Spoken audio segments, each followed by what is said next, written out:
I feel like a car just ran me over, but I need to keep my shit together. Right. A few days ago, the Anarch Baron was found dead in his office. And are you familiar with this case? Ah, of course, I'm familiar. Every Kindred online is talking about it. And what are they saying? They're accusing everyone. I mean, it is the internet. Are they accusing you? Why would they? I found a particular note in Callahan's remains. It had your name on it. Huh? What can you say about this? Nothing. I never met the guy. I've never even seen him. He wasn't my crowd. Then why would he have a note with your name in his pocket? Why, where Walt Disney's last written Kurt Russell no clue?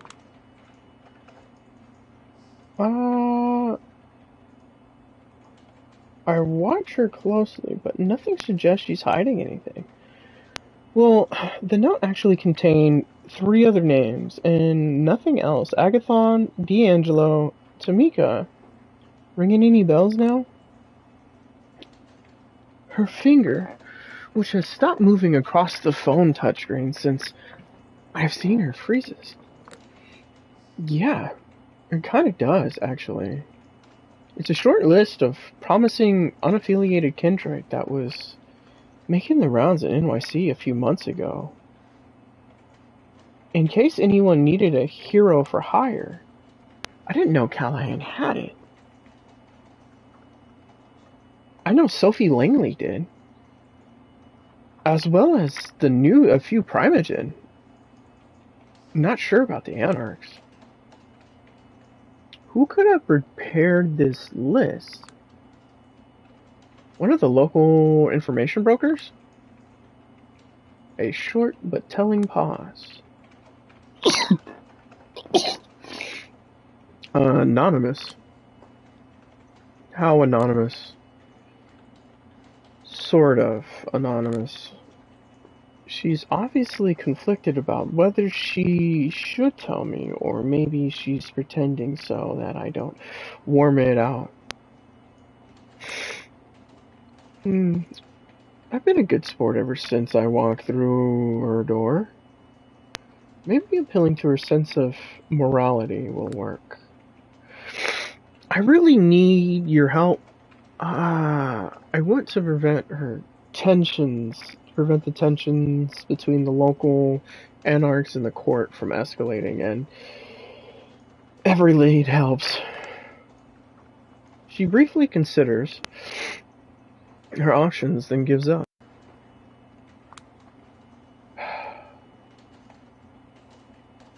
It's my sire, Carter van der Weyden.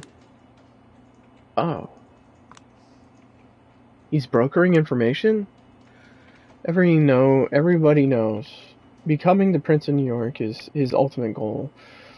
And that he wants to make friends in all the high places. Sharing useful intel is a pretty effective way to achieve that. So you're telling me that he, a Malkavian Primogen, sold his list to Anarch Baron?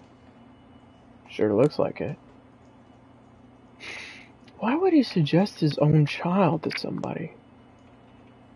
To have a person on his side. On the inside. Just another way to with. Wouldn't they realize you two are close? The story going around is he left me alone and I hate his guts. Well, at least half of that is true. She's talkative. Probably sees me as a way to undermine Carter. Let's see how much further I can push her. Huh. I was wondering how somebody like you could control a company like Double Spiral. I suppose a friend in high places would explain it.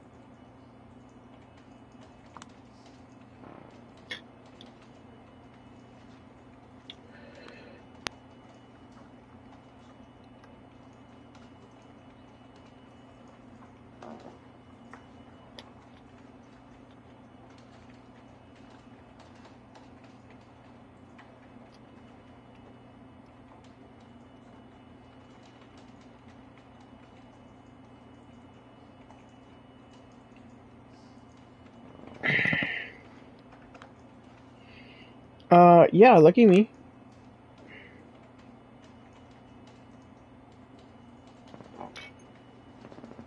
Hmm.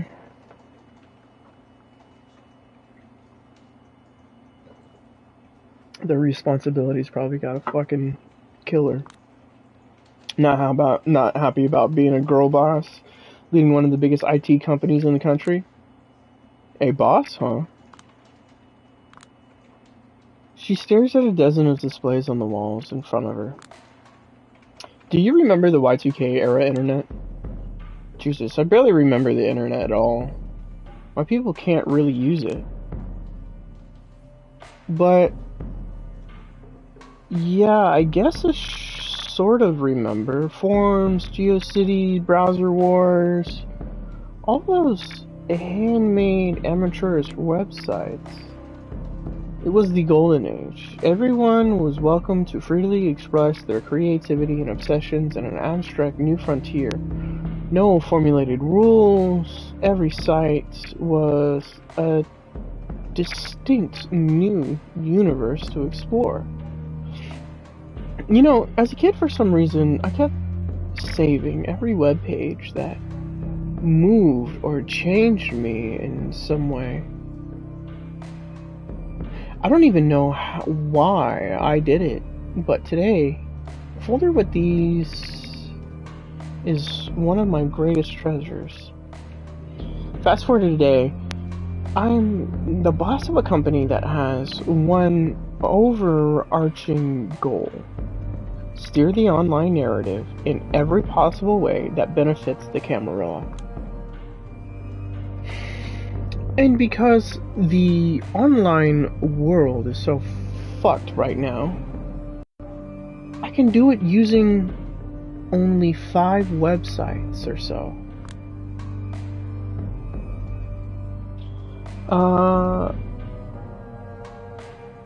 Every day I deploy thousands of unbelievable, Every day I deploy thousands of believable sock puppets to force some belief on the masses. Right now, they are being managed by these ghouls. Soon, they will be partially managed by AI. Basically, all-American version of the Chinese 50 Cent Party. A new patron of public opinion guidance. Ever since I was a teen, I've pretended to be different people online just for fun. Apping the posture and patterns of others was something I turned out to be horrifyingly good at. I became even better at it after the embrace. Something about the voice of the Malkov in my head. After several years, I became a one-person internet empire. I could impersonate anybody. At I Dream of Soft Lips, a humble florist from... Oh, I Dream of Tulips, my bad.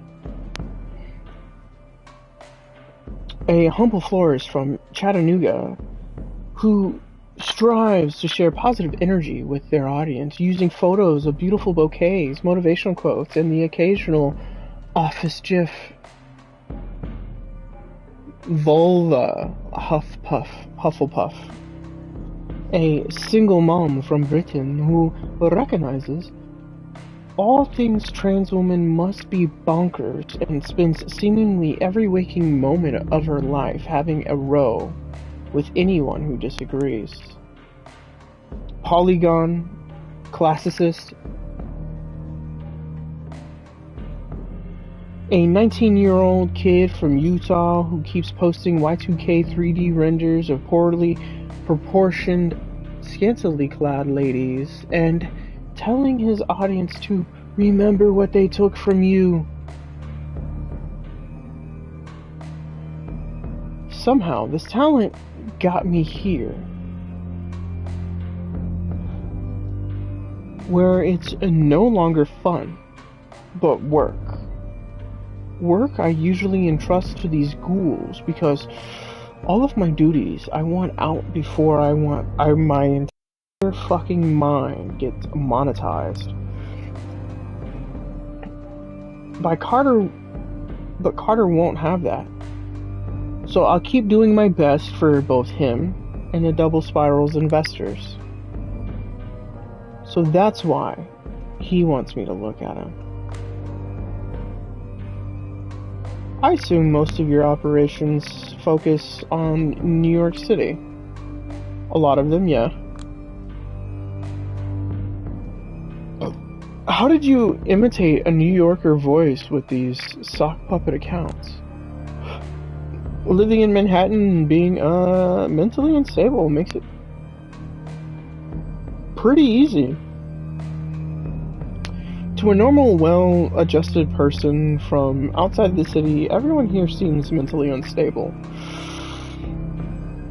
Ever watched the 9/11 Howard Stern show? No? Check it out someday. It's educational. Ask anyone in New York City about it, and they're like, oh, it was a great bonding moment. He was helping us make sense of everything, and he kept saying what we were all thinking.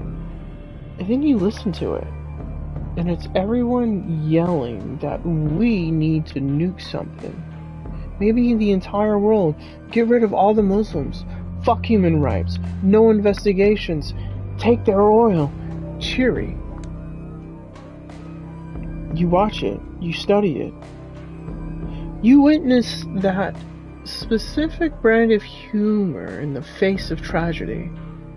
And you understand that nothing outside of New York City really exists for the people who live here. Or the vampires.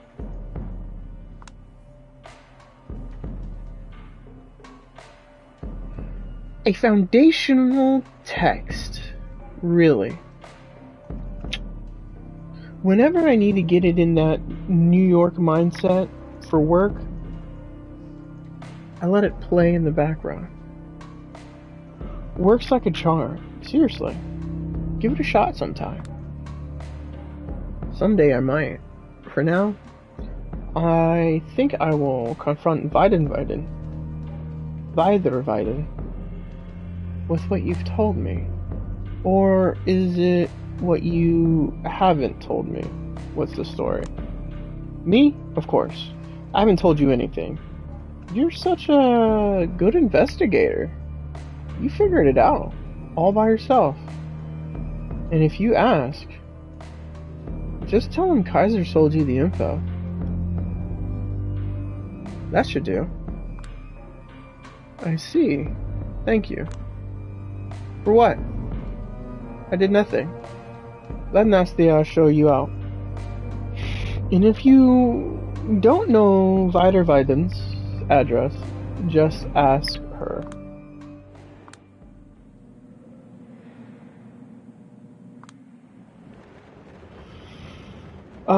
Thank you for having me, Mr. Weidenweiden. Ah, no need. I'll be happy to assist with your investigation in whatever way I can, Miss Watsky. That sickening sweet smile on his office, spacious but oppressive. There's a man who knows how to subtly unnerve people. But does he even realize it? And I'm sure the presence of esteemed Addison Payne will guarantee I'm totally transparent. Am I right, Addison? Looks like I've interrupted a friendly meeting. In the far corner of the room, I spotted glasses of blood and 2 spittoons. Vices and follies of the rich. Are you sure I'm not wasting your time? Not at all. Busy as I might be, I can't say I'm not curious about the findings in the case. Yes, my thought exactly. So, how are you handling your newfound responsibilities? I'm manager. I'll start by asking the obvious. Where were you the night Douglas Callahan met his untimely demise? Vitamin raises his eyebrow and then lets out a restrained chuckle. Hear this, Addison. I might be suspected for foul play. Exciting, isn't it?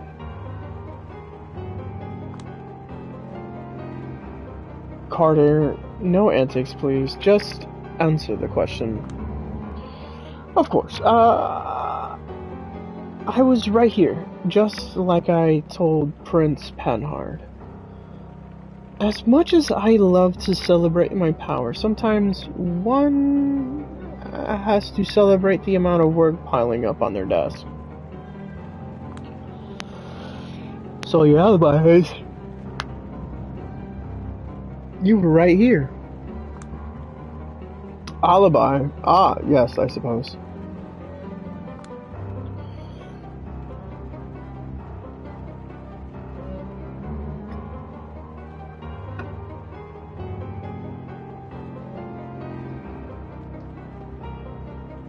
Can anyone back up your story? Well, I did make a few business-related phone calls as I was working, so there's that. That doesn't really answer my question, does it? He regards me with a stare reserved for a troublesome child. Miss Swansky. This right here is my private little fortress, a space specifically designed to make me focus. I don't really let people in to break that focus. Aside from the occasional esteemed guests, such as yourself, of course, and a few wonderful Mexican women responsible for cleaning duties. Oh, so you don't have an alibi. This look in his eyes screams, why won't you at least pretend to try and get on board with my program, kid?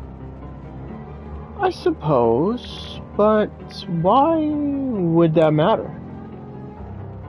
Because I found something that belongs to you on the victim's person. Pardon me? Took the words right out of my mouth. We're not talking a murder weapon or something of that caliber, of course. No. It was a short list of 4 names, unaffiliated kindred, whose services could be useful to anyone interested in toppling the current power balance in NYC. Tamika, Hope, D'Angelo, and Agathon. Excuse me, Miss Swansky. I'm afraid I don't follow how... Is that something that belongs to me? I have it on good authority that the short list you've been shopping around to anyone interested here in NYC, be it the Camarilla or the Anarchs. Addison takes this up, and his host is not happy about it. This is just the preposterous. I'm calling your bluff right here, miss. No, the bluff is coming right now. Mr. Weidenweiden. If you want to voice concerns about the information I have, how about you voice them with Kaiser, not me? Addison turns to Weidenweiden, clenching his lips and gripping his wheelchair armrest tightly. For a brief moment, the ever-present smile on Weidenweiden's face goes missing, and the expression that replaces it reminds me of a horrifying void. like a sneak peek into what's really going on in his soul. He quickly collects himself, but the image is burned into my retinas. To think these sorts of unsavory rumors are circulating around me, I should be grateful. You let me know. So you're denying it? Of course I'm denying it. Categorically. You can bet your life savings on it. I'm certainly home. It is nothing more than an unfortunate blunder. Et tu, Brute. Come on, Addison.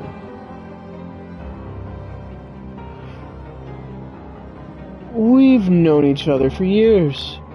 Yes, and what about it? I will, sweet Jesus. Addison, I will get back to you in a second. Any more questions, Miss Wansky? Any of the names on the list sound familiar to you? No, I mean, yes.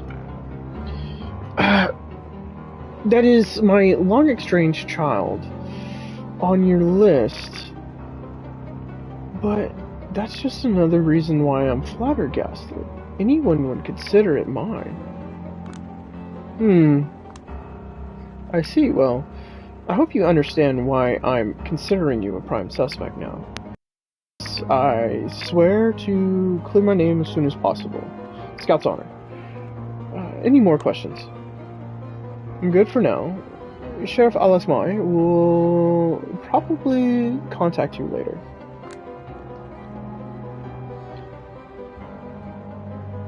Alasmai.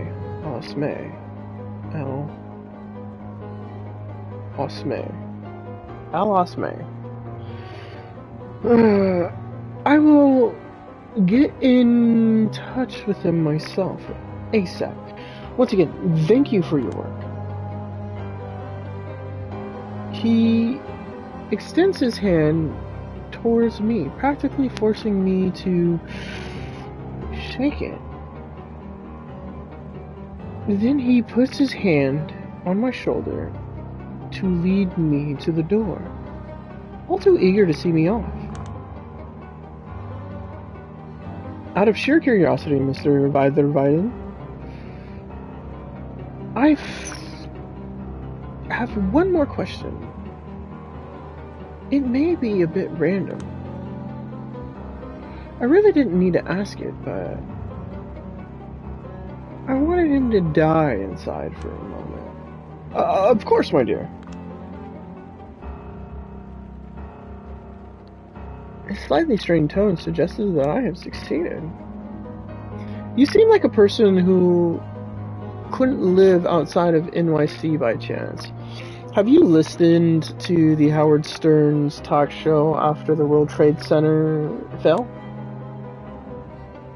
A tad unsure, but once again, carefully uncontrolled chuckle escapes his mouth. Jeez, that is random, but well. New York, born and raised. Just like you said. Of course I did. Your opinion. Same as everyone else. The spiritual guidance we needed that day.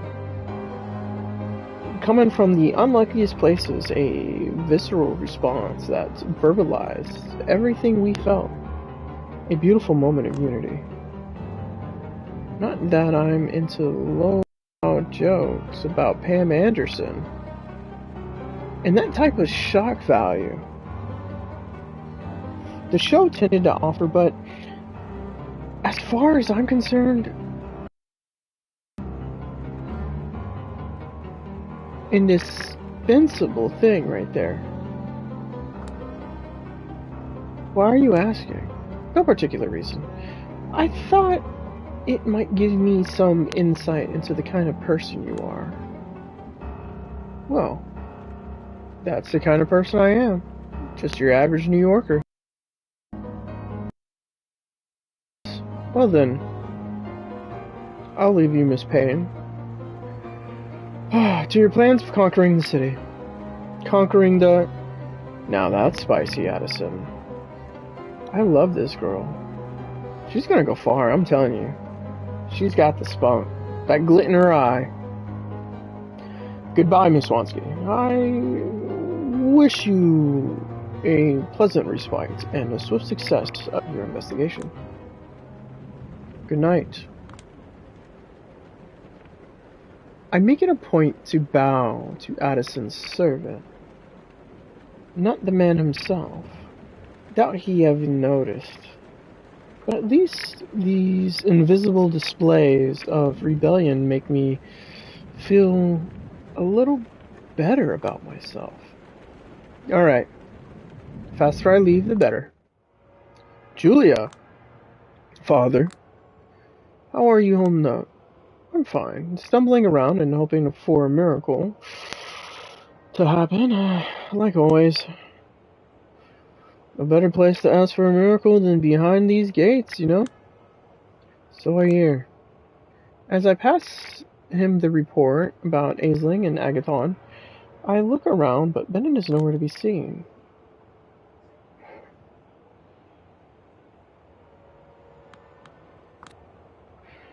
I decided to stay silent and simply bask in the happiness of something good finally happening in my own life. But of course, it doesn't last long. I sent Bennett away because I wanted to talk to you about him. I knew it.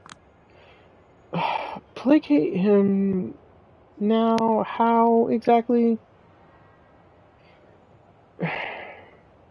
Bennett won't accept anything less than me joining a convert. He's like a worried parent. A basic gesture here and there, showing up in church for time to time, and pretending to listen would get him off your case. I mean, I've been through the song and dance before, with my own worried parents. Then, when I was a teenager, wondering in the force until Mass is over. Not even being able to smoke because they pick out the scent. Not the best moments of my life, you know. And a part of the reason I'm distancing myself from them, I don't need this fake energy in my life. And I'm honestly weirded out by you asking me to lie. I'm not asking you to lie, Julia. Let me ask you this way. Are you a spiritual person? I guess.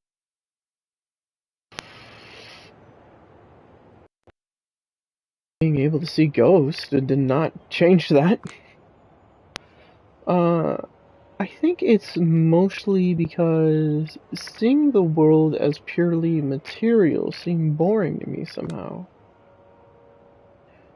You are, and you were raised Catholic. So, can't you find a way to express your spirituality in our church? I don't see a way right now. And why is that?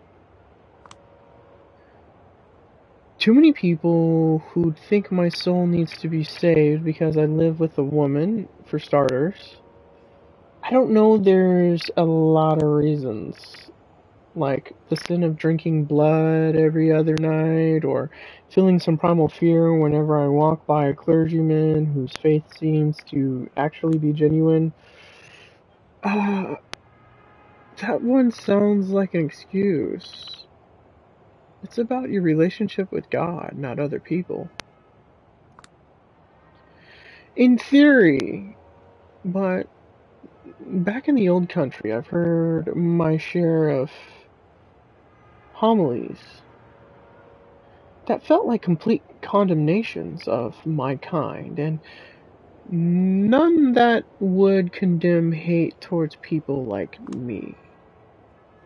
And you know, when church-adjacent people try to stir shit around, your very existence every few months, some minimal support would be appreciated.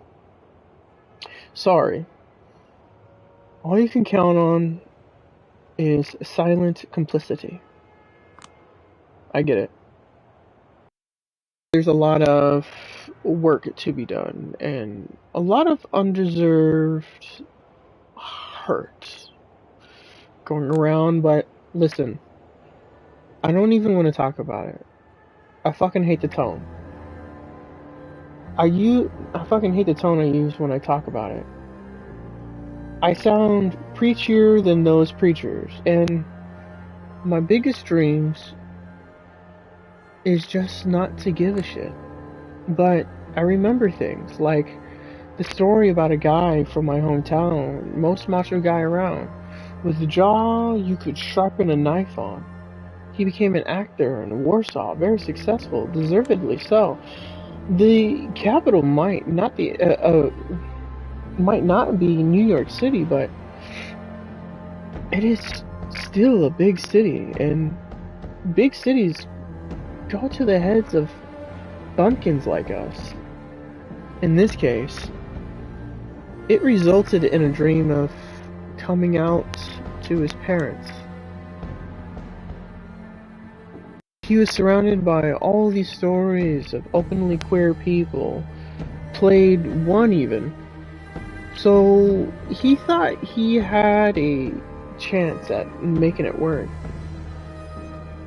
So he goes back to his town, tells everyone he's gonna live his truth. His dad, a ruling party-adjacent businessman, curses him. His uncle takes him into the bushes and starts to destroy him physically. It's so bad. He gets put in the ICU. His face, his jaw gets ruined for good. Fast forward a year or two, with his career over, the guy is stuck in his parents' rustic house, with no other path to follow. But he turns to God. He tells him to forgive his kin. Everything is fine again. Angelic choirs sing divine mercy, and a kind of looking priest talks about protecting our families. A man sits in the front row of the church, a disfigured smile on his face. But the story alone didn't drive me away one time. When I saw how blissful he was, I could swear he was actually able to hear God whispering to him. He looked like a saint. It fucked me up so bad I left. I feel nuanced now. Oh, I felt nauseated now. Maybe I'm still reeling from hearing about Kara and Jesse Montgomery. Now, if we could never talk about it again, that'd be great. I know that I tend to sound like a loser who loves to pontificate about shit. I can't change, but at least I can keep trying to change myself, damn it. I won't offer my empty platitudes, but I think I understand what I was meant to understand. I hope I haven't insulted you in any way. Whatever, I've learned not to hold on to people, not to hold people responsible for what the rest of their organization is doing. It would be hard looking into a mirror otherwise. Not that there's much I could see in a mirror right now. I'm just wondering about one thing. There's always a cross on your chest. I like how it goes with my outfit. Is it just fashionable accessory to you?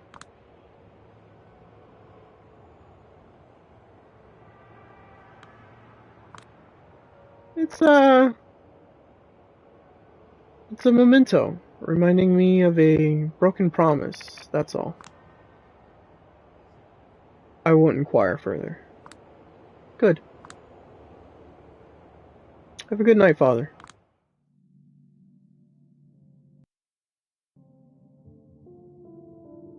I find her sitting in bed, scrolling through Pinterest on her phone. So, how are you doing, detective?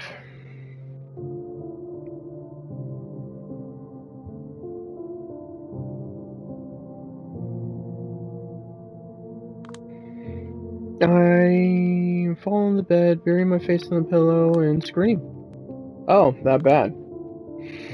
I don't want to tell her about Double Spiral. I still have to figure out how I feel about it. I'm just not cut out for this. Oh, shut up. If you aren't, who is? Sherlock Holmes? Hercule Poirot? Columbo? Mads Mikkelsen's best friend, boyfriend from Hannibal? Whatever his name was. I don't know. Someone who can actually put two and two together. You can't fool me into believing you're incompetent, you dumbass. I've read your articles. Don't pretend you're suddenly forgot how to do your job. I haven't, but I've got no evidence, no witnesses, no promising leads, nothing. I just stumble around, assuming things, talking big and blah. So you're like, I don't know Jack Nicholson in Chinatown, and he's actually solved his case? And then wish he never took it up? Was that supposed to cheer me up?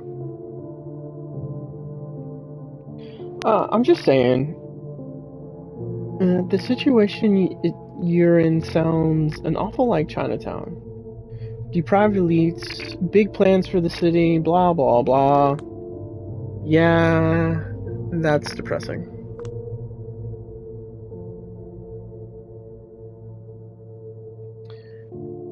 It is. It is what it is. I just think you should approach it in the way and look for a solution to your problems outside of the box. Not as a mystery, but maybe like a trap to escape. Maybe. I throw myself on the bed again, lie there for a bit, staring at the ceiling. I approach Dakota from behind and tug her sleeve and draw her attention. Psst, hey. Uh-huh. Put the phone away. Now come on, Jules. We can't do this every night. I've got my own work, but I need to worry about anemia, you know? You said it yourself. Besides, we're just looking for inspiration. I rub against her clothes with my face like a cat. You're impossible. Haven't you noticed what's going on in the news?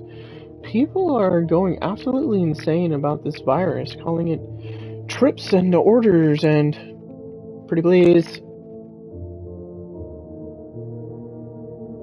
I can't, honey.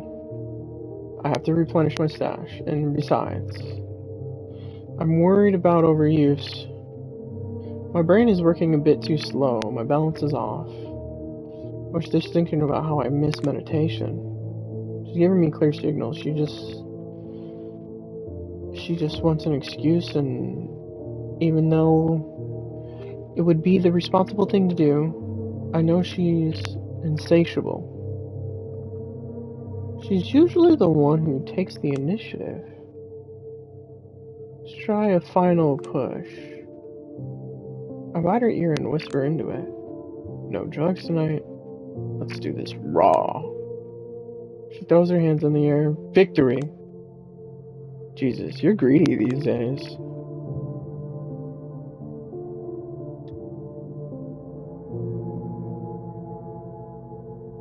Always have been. Haven't you noticed?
Yeah, told you.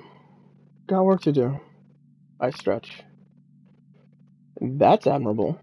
Reminds me of that one quote you always used to throw around. A lot of people say you can't smoke dope and get drunk when you got kids. And that's not true. You can, but you still gotta get up in the morning and be responsible. That's the one. I never understood why it was so hilarious to you. Neither did I. I just accepted the mystery that made it my personal credo. I'm a responsible person. Are you planning to have kids? Not in a million years. By the way, you've got mail. An envelope by the door. It's Kadir. Inside, it's a message saying he won't be able to make it tonight, but we'll rendezvous tomorrow at D'Angelo's.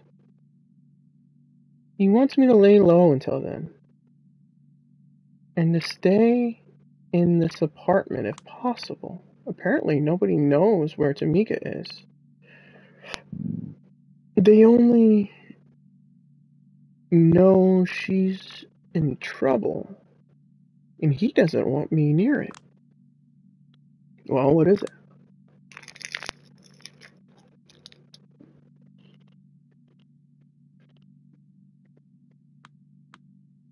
Um, uh,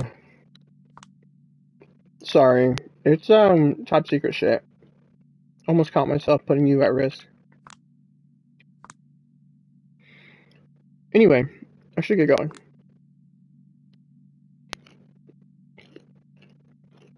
It'd be fun to spend some more time together, you know? Dakota, you know this is important to me. I know.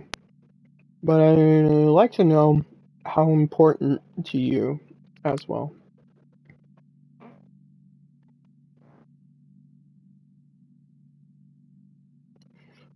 It makes two of us.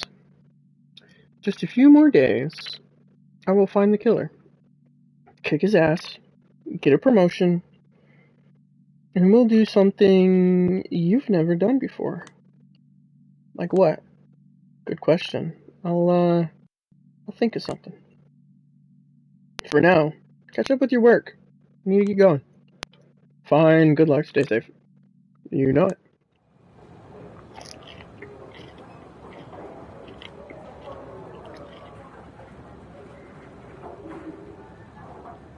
This place is weirdly empty tonight.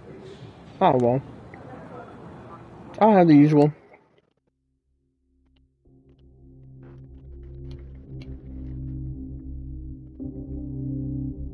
I feel there's a big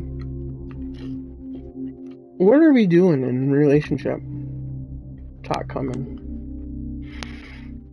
Maybe I'm kind of surprised it hasn't already happened.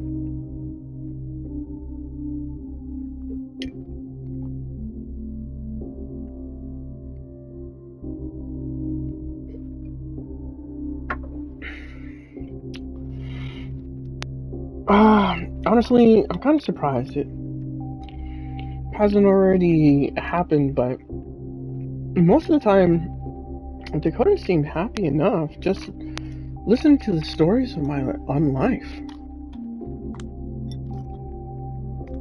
Even if it's all boring and normal to me, it's exotic and engrossing to her. Guess I'll have that going for me. Well,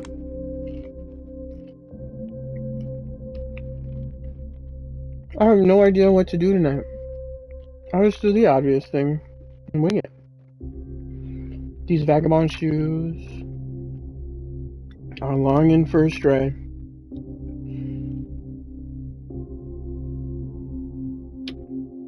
Right through the very heart of it, or however it went.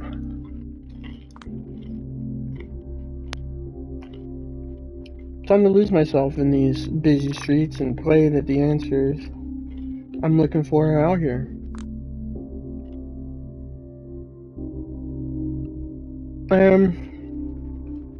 If they're not, maybe I'll at least find some amusement or blood instead.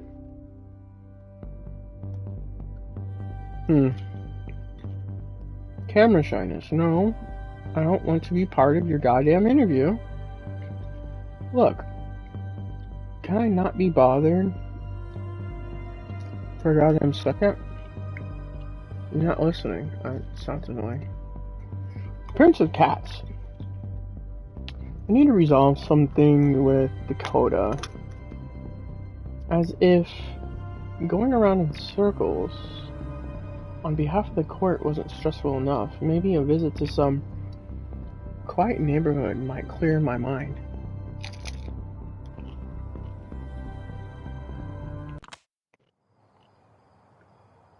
There it is. Distinct vibe of Manhattan's residential.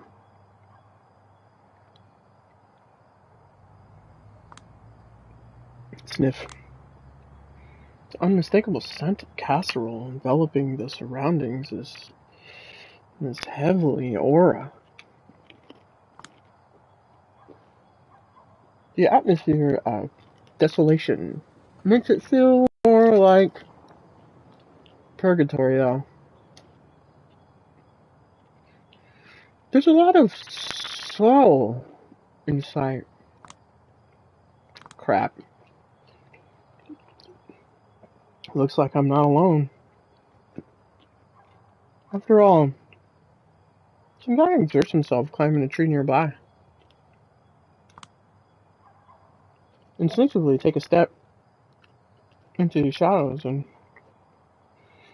remain outside of the line of sight. But I can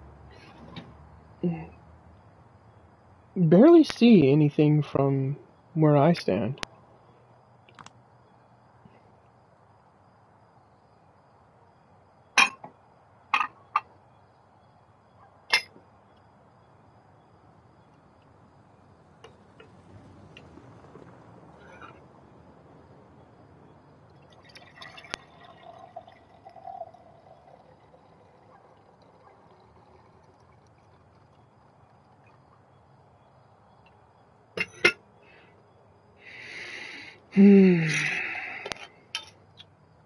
What are we doing here?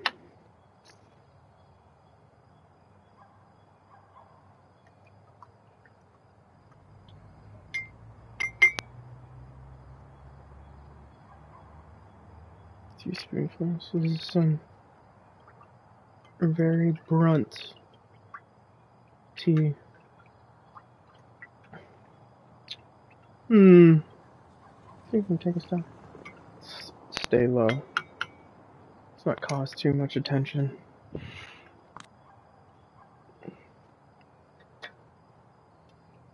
Better to curb my voyeuristic impulse and keep my head down.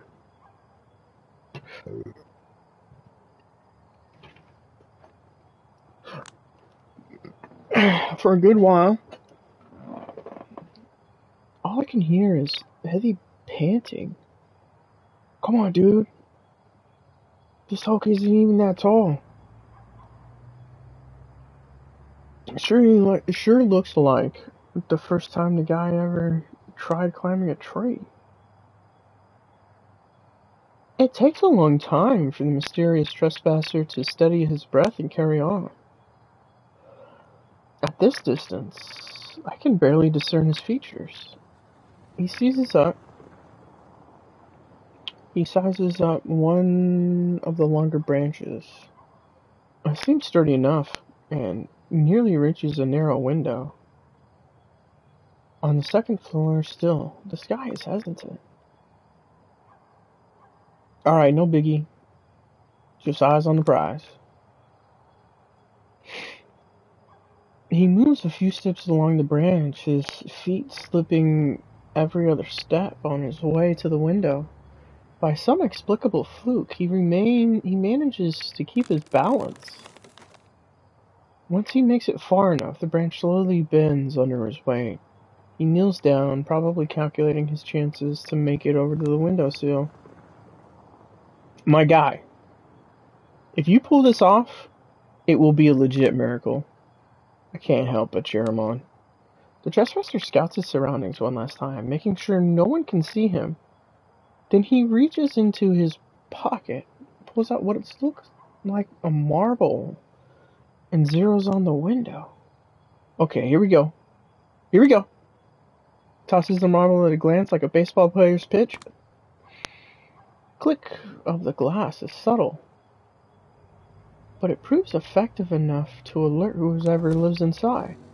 A few seconds later, the window opens with the creak of the wooden frame, followed by the muffled but undeniably happy voice of a girl inside. Prince! How did you... I told you. This is too dangerous. My dad... Oh, fuck him.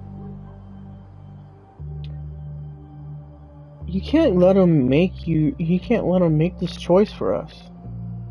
You know how I feel about you, don't you? I do, but... Just let me in, baby. I promise. We'll figure something out. Oh, Alright. Come on, quick. And just like that, Prince throws away all of his doubts and eagerly jumps inside, straight into the arms of a forbidden lover. It actually makes me smile. My peeping eye scores another victory. What a story. Heartwarming, nostalgic. It's just too bad. It's too cliche to steal for my writing.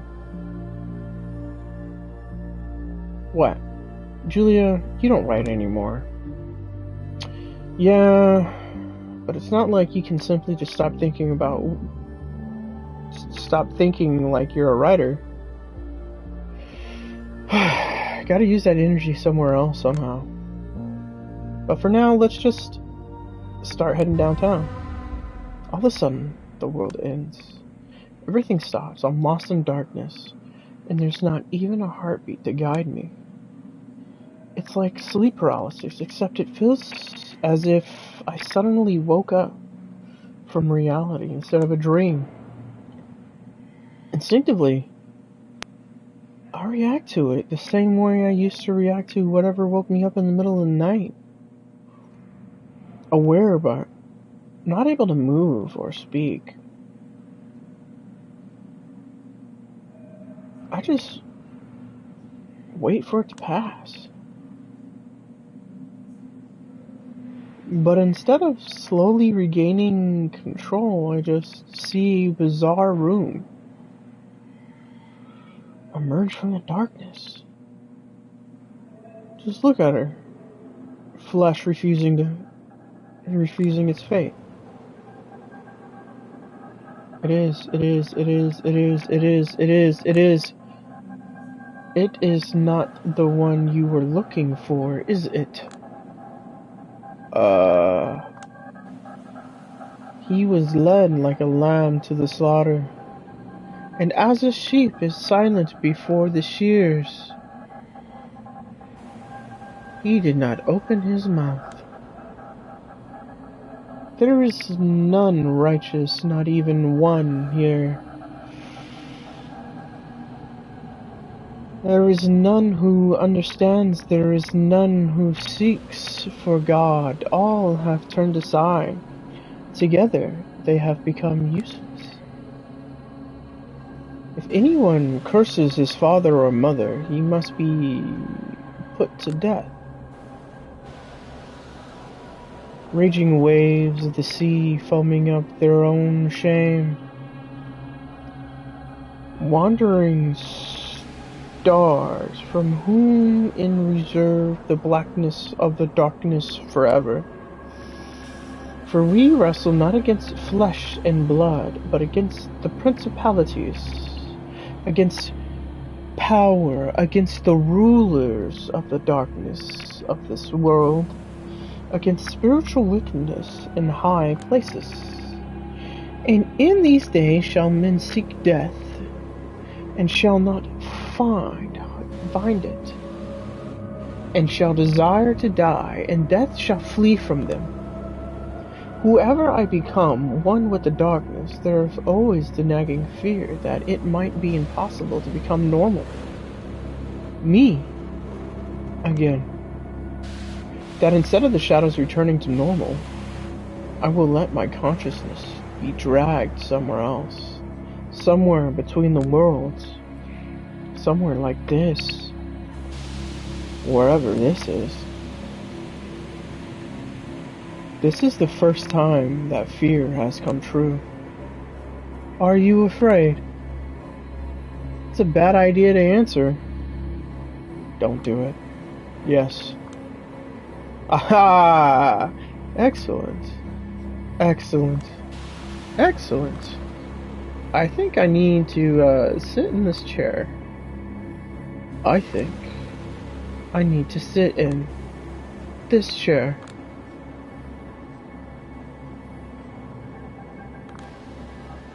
I sit in the chair.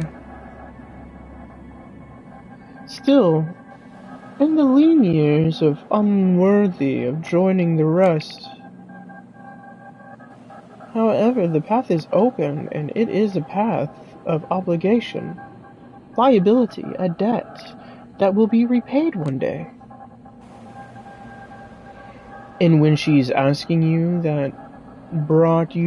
she's asking you what brought you here, let your response be a scent of death. Suddenly, I feel my mind beginning to drift away from here. I am slowly starting to regain control over my thoughts. No. You aren't. Yes, I am. Fine. Think whatever you want. I find myself in a dark corner, leaning against a wet and cold brick wall. I think I'm conscious again, back from wherever it was, awake, but in an unfamiliar place. Well, let's hope it's still in New York City. I emerge from the shadows to see where I am. A source of light above my head momentarily blinds me, causing me to instinctively raise my hand. As I do, I hit some sort of garbage bag with my hand. It falls to the floor, making a loose and metallic din. What the fuck? A woman. I feel her hand grabbing my clothes. She brutally drags me closer. With one of my hands already above my head, I raise the other. Easy, peace. I mean you no harm. How long have you been here? I don't know. I've got no idea what I'm doing here. Or in general. Really, it's like sometimes the forces I control figure out how to control me. What are you, a junkie? No, you're kindred. Yeah. Keep your shit together, damn it. I'm Julia Swansky. I'm the representative of La Sombra in New York City. Camarilla? Uh-oh. Uh-huh. I'm a Camarilla investigator. Well, if you came here to catch me, you're gonna be sorry you tried, Miss La Sombra. No. Stop right here. I wasn't ordered to catch anybody. I'm just investigating Douglas McCallahan's death. This surprises her. She loosens her grip slightly. Callahan is dead? Nothing left but a rotten carcass and a musty robe. Wow, I'll be damned. I've been off the grind for far too long. What brought you here? A memory from a different world pops into my head. Yeah, I think I know the right answer. A scent of death. She lets me go. I rub my eyes and finally get a good look at her face. She's gorgeous, and judging by her nomadic clothes, and particularly fierce aura. She is probably an outlander. We'll have a talk, you and I. Sure. What's your name? Tamika. Pass me a smoke, will you? If only I could, my heart would skip a beat right now. Tamika and I, guess, are once again someone out here led me to the proper path. Yeah, sure. When I pass her a cigarette, I realize I'm standing in something wet. Something that smells tasty. I look at my feet and it's a puddle of water mixed with blood. Oh, I get it.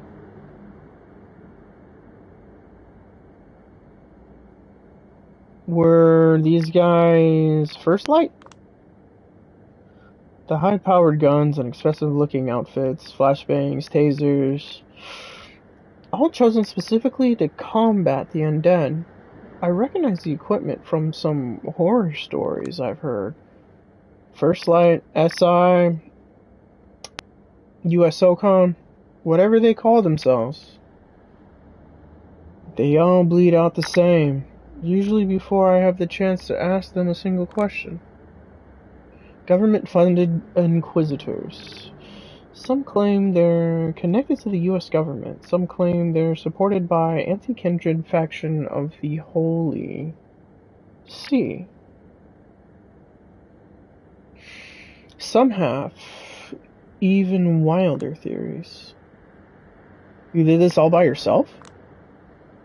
Have you seriously seen nothing? Nothing at all.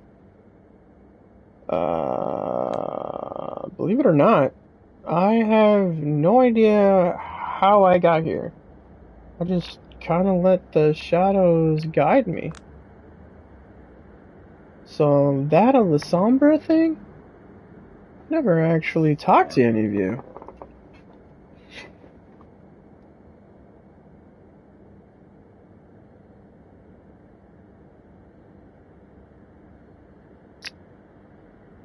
No idea what you guys can actually do. Still learning the ropes myself. Go with the flow and all. That, my embrace was just a few months ago. Huh. So you folks are with the Ivory Tower now. Last I checked, you were with the Savant. The Camis wouldn't forgive all of that trouble you caused back then, overnight.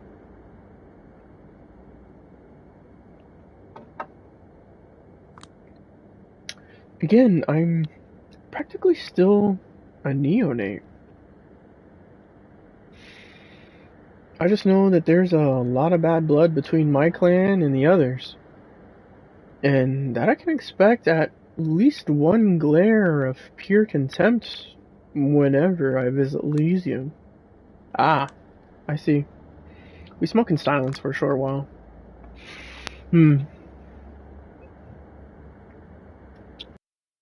I'll be right back. We're gonna take a bathroom break.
So, are you acting alone? Is this personal curiosity, an investigator's curiosity, or collecting intel for the Camarilla? Doesn't matter. I have nothing to hide. Yes, I'm alone. Every kindred on the East Coast benefits from these guys' death. But nobody wants to get involved. She flicks ash in one of the bodies. Aren't they extremely dangerous? Almost got me for a good year. Almost got me good last year. Took me a few weeks to get back into action.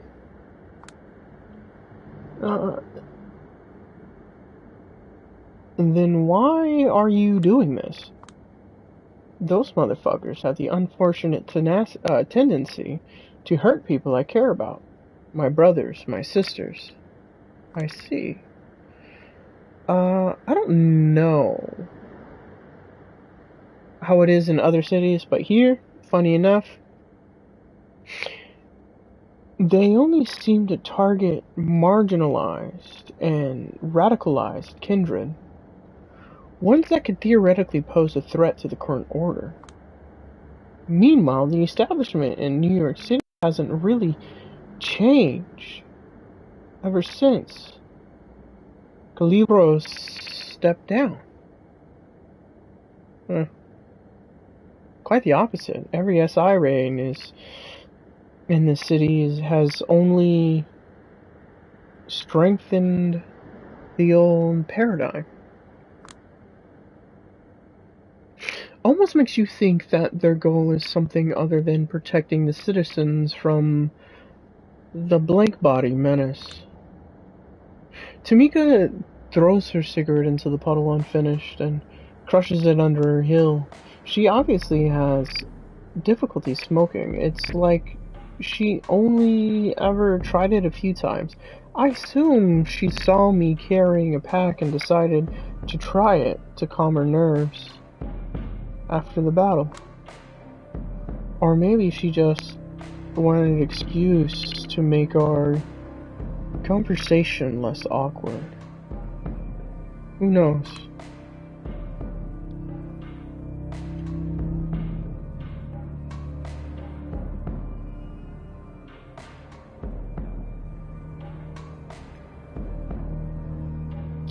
Planning to snitch on me, Shadow Girl? And why would I do that? Let me get this straight. You really think I am dumb enough to believe for a second that the Camarilla investigator would just so happen to stumble upon an alley where I killed a bunch of SI motherfuckers? If so, you're the one who's dumb, sister. Don't care if you think I'm dumb. I don't care about SI. And I don't care if you believe it was me, it wasn't a happy accident. I met you. Especially considering not even the sheriff knows where you are. But I care about solving the mystery of Callahan's death. And as it happens, you're one of the pieces to the puzzle. What? What are you talking about? I found this on his body. Well, what remained of it. I show her the note. She tries to grab it to read it, but I don't let her. Aside from your name, we've got Hope, Agathon, and D'Angelo. You know them? Passingly. Any idea why Callahan would have a list of all your names? I might know why, yeah. Do you? Absolutely. Do you know a man going by the name of Torque? Of course I do.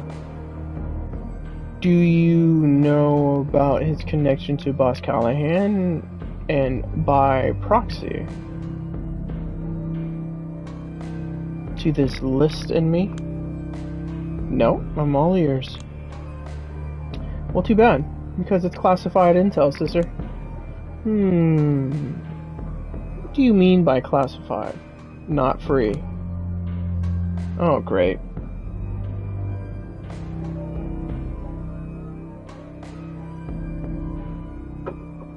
As if I were in a position to, or could afford any sort of quid pro quo. But fine, let's hear it. What do you want? She motions towards the bodies. I've killed too many of these assholes. They're tightening screws, and as it is, New York City no longer safe for someone like me. Well, not that it ever was. Oh, man. Bracing for something unreasonable. What I need is a way out of the city. You offer that to me? I give you the intel you need.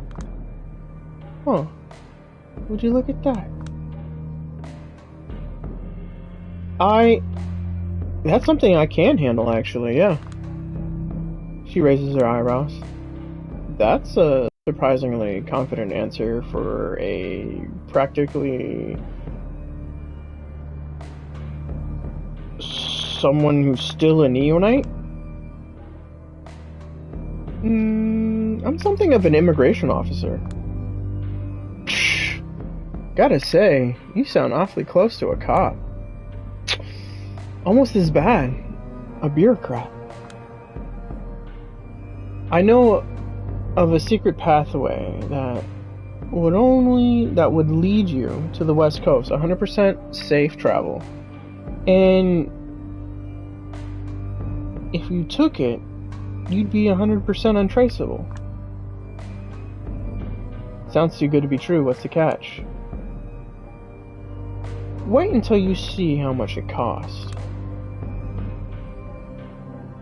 The only reason I know of this route is because a certain Nazi criminal group reached out to me on account of my position and offered a mutually beneficial deal regarding illegal kindred travel. Normally I'd refuse, but they offered me the only thing that could buy me a lot of cash. Ah, fine. Then money ain't no issue. Now that's something I've never had the chance to ever say, and honest. Okay then.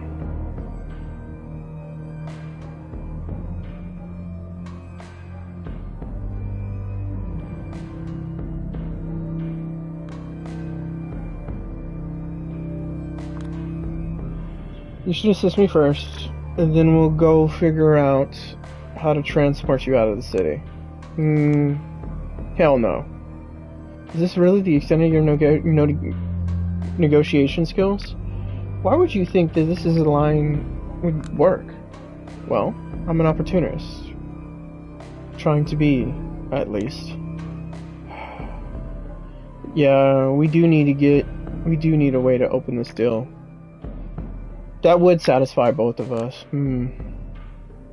Have you met Torque before in the course of your investigation? Or before? I wanted to, but on the Anarch side, I only managed to meet Mia, and she wasn't keen on the idea for the two of us meeting. Yes, Mia. Her expression betrays she's got some vicious stories to tell. But it would be beneath her to indulge them. Too bad. Could be a bonding experience. So here's the thing. A few months ago, Torque and I were together. A lot of things happened, and long story short, no longer feel close to him. But from what I know, he still feels close to me.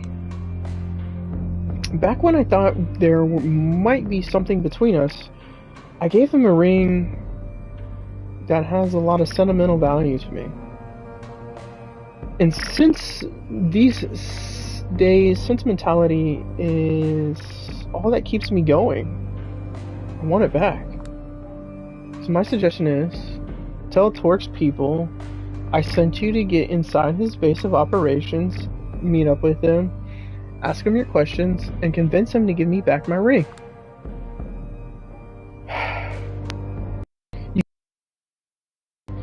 Then I get to have my ring back. Then you hear my side of the story. Then I get to leave the city. With your help, of course. Everybody. More than once.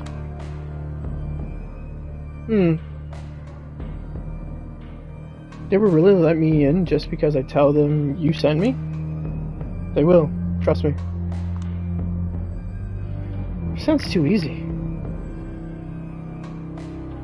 What caused the two of you to drift apart?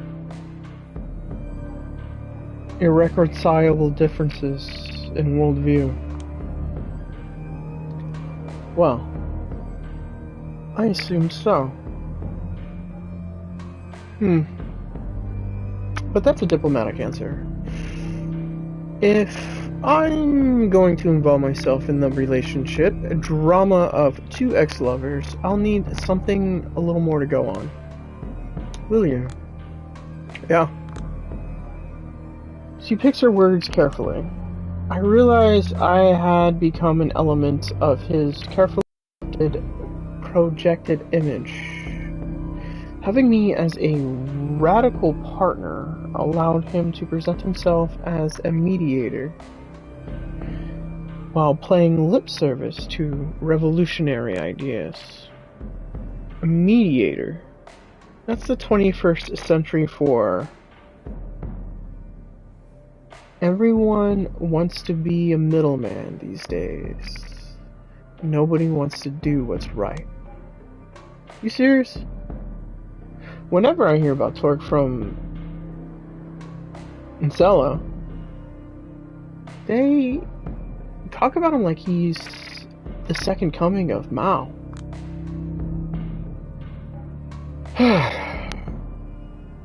If he ever seemed that, it's only because from time to time, people like me pushed him into doing an uneasy thing.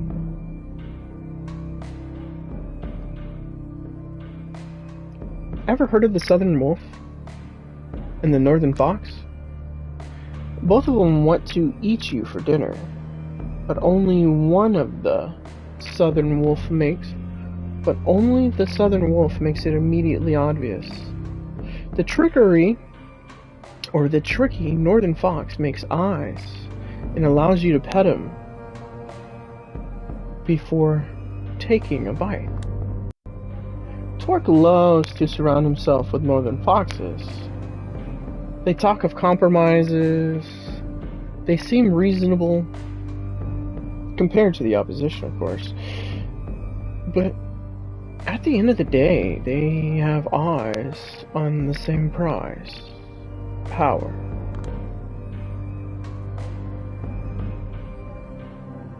Hearing this gives me a foreboding feeling, but I can't quite nail it down why. Alright. Tell me where to go, and I'll tell you where we'll meet later.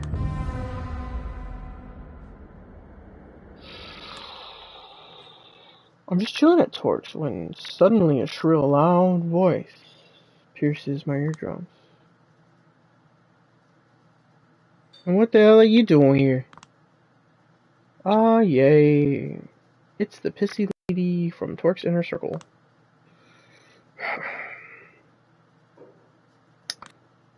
I'm here to see Torque.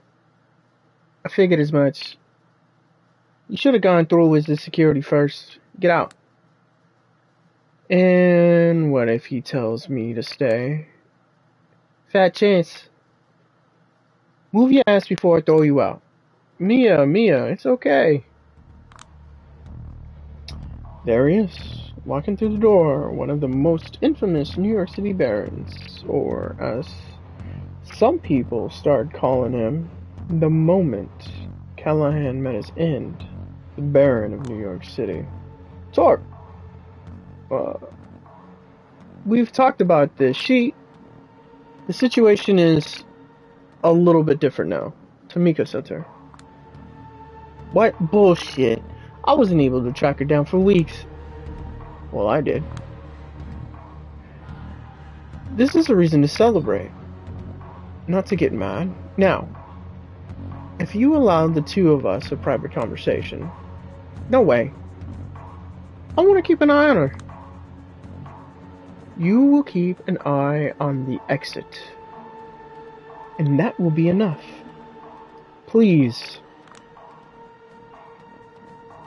He puts on his best authoritative tone, and it works. No protests this time. Mia leaves the room.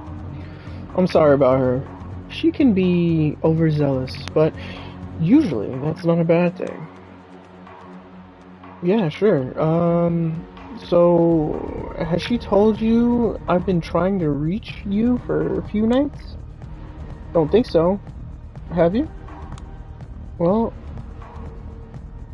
I'm the dumbass the court ordered to investigate Callahan's final death. So, considering your connection to the case, I thought it would be prudent for us to talk. Ah, so that's you. Yeah. Now, I know you're probably anxious to hear about Tamika. I'm surprised to hear you two know each other. We actually met through this investigation. Anyway, as I was saying, I know you probably can't wait to hear about her, but I'd like to ask a few questions first. I understand, do your job. Do you know Douglas Callahan? Of course I did. We were both barons. Kept having professional obligations to meet each other, but that was it. What was your private opinion of him? Same as everybody else. A racist clown, mentally stuck in the 19th century, who spent too much time keeping the anarchs down. I'm glad he's gone. You mean you're glad he met final death? Well, you know what they say. I hate to see you go. Love to watch you leave.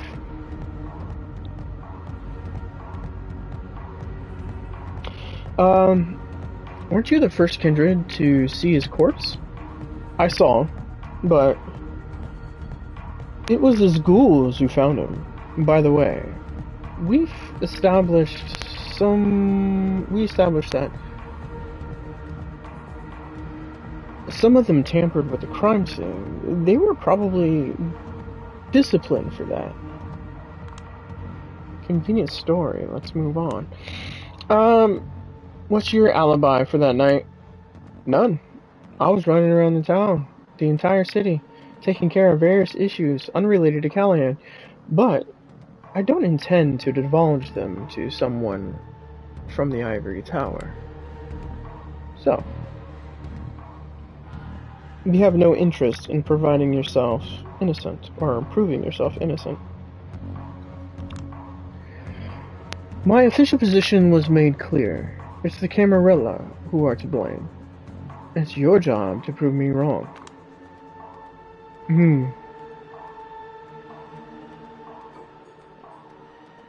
Korowa mock. At least for once.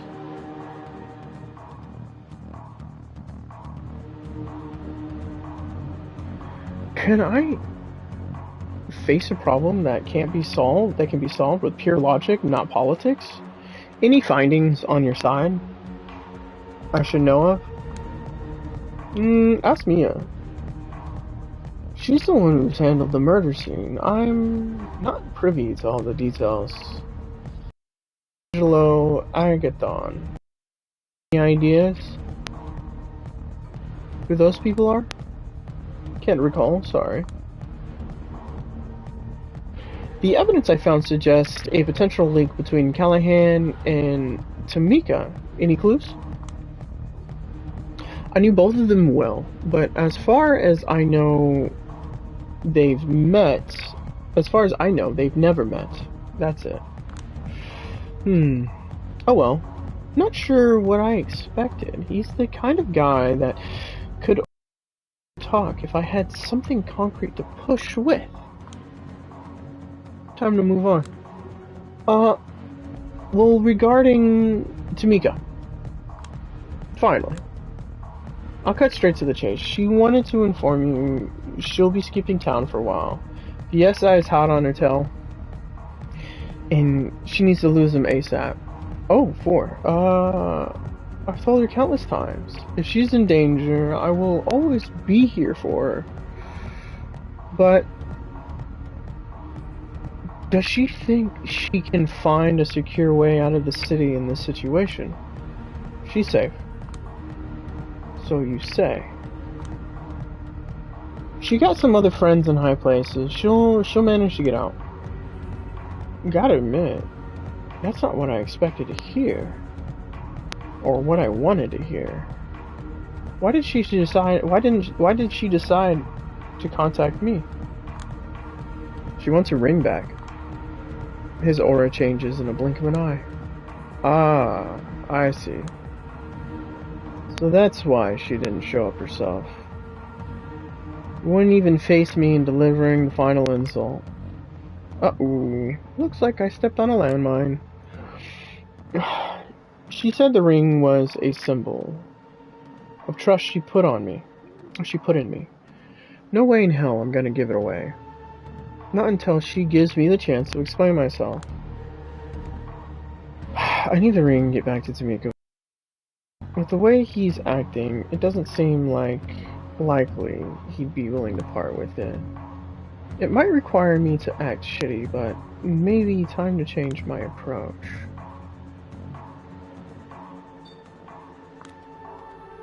Fuck it, here we go. Listen, you're obviously the hottest new thing in town. People like you, people follow you. People like you, people follow you. You're set to be the anarch the people think of when they think of New York City. Aren't good for you. But you're obviously way behind when it comes to understanding relationships. Tamika gave it a serious try. She understood her path. She understood yours. She realized you're diametrically opposed. And that's that. You're not going to change her mind by acting like a toxic shithead and forcing her to come grovel at your feet. If she wants to get back something, she has great sentimental value. That has great sentimental value to her. You want to earn her trust again? Don't act like a power-tripping asshole. Show her you're capable of responding to her concerns, and that you're capable of being selfless. That's the only thing you can do to change her mind. Sorry. Okay, I'm done. Oh, fuck. Oh, fuck me and my big mouth. He approaches the door and throws it wide open. Mia! Yeah, boss? We're done here. Get the lady out. As quickly as possible. Yeah, boss. A lot of things I'd say to describe his behavior, but I don't want to cause a diplomatic incident. No need, I'm going. Thank you for your time. Tell her I'll show her. Tell her I will prove myself worthy of the ring. If it's the last thing I do. Whenever I let myself be led out of the building by Mia.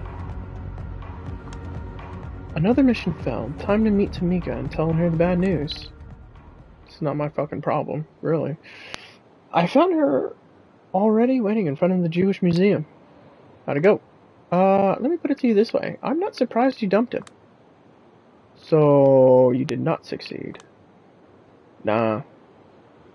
He got mad and started yelling about how he will yet prove himself worthy of the gift. Then, he ran me out of the building. Ha! Is she trying to stop herself from laughing? So funny.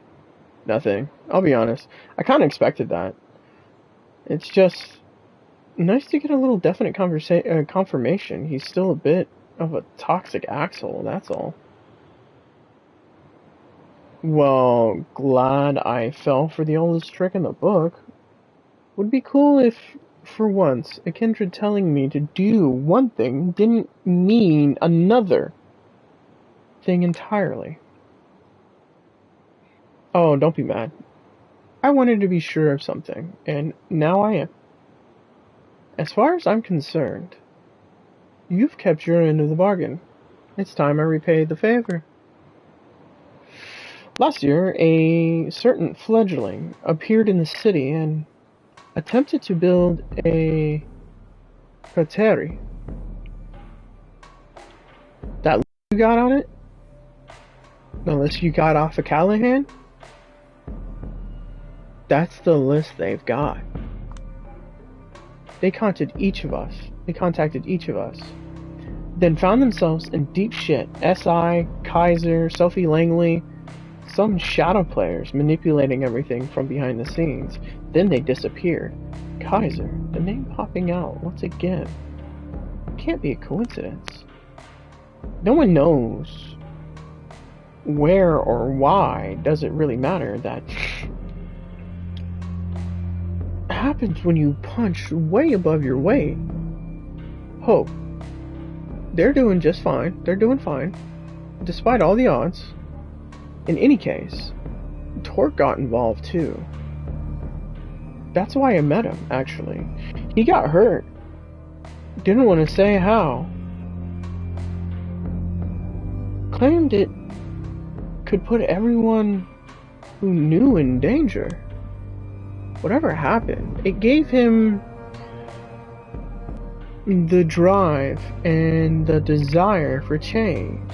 For 2 months, he was a beautiful kindred, plain and simple, but suddenly, something in him snapped overnight. His tone mellowed out, his actions became timid, his language became more befitting of a political science student than a charismatic leader. I assumed he met someone who made him an offer he couldn't refuse, but I had no idea who that was. And then one night, I followed him. When he went out and I saw him scheming at the docks with Callahan. When he came back, we had an arrangement, an argument. When he refused to explain himself, I knew I was on my way out. And that was that. I understand. Wish I'd known that earlier. Might have confronted the facts with him and learned something more. He never told me.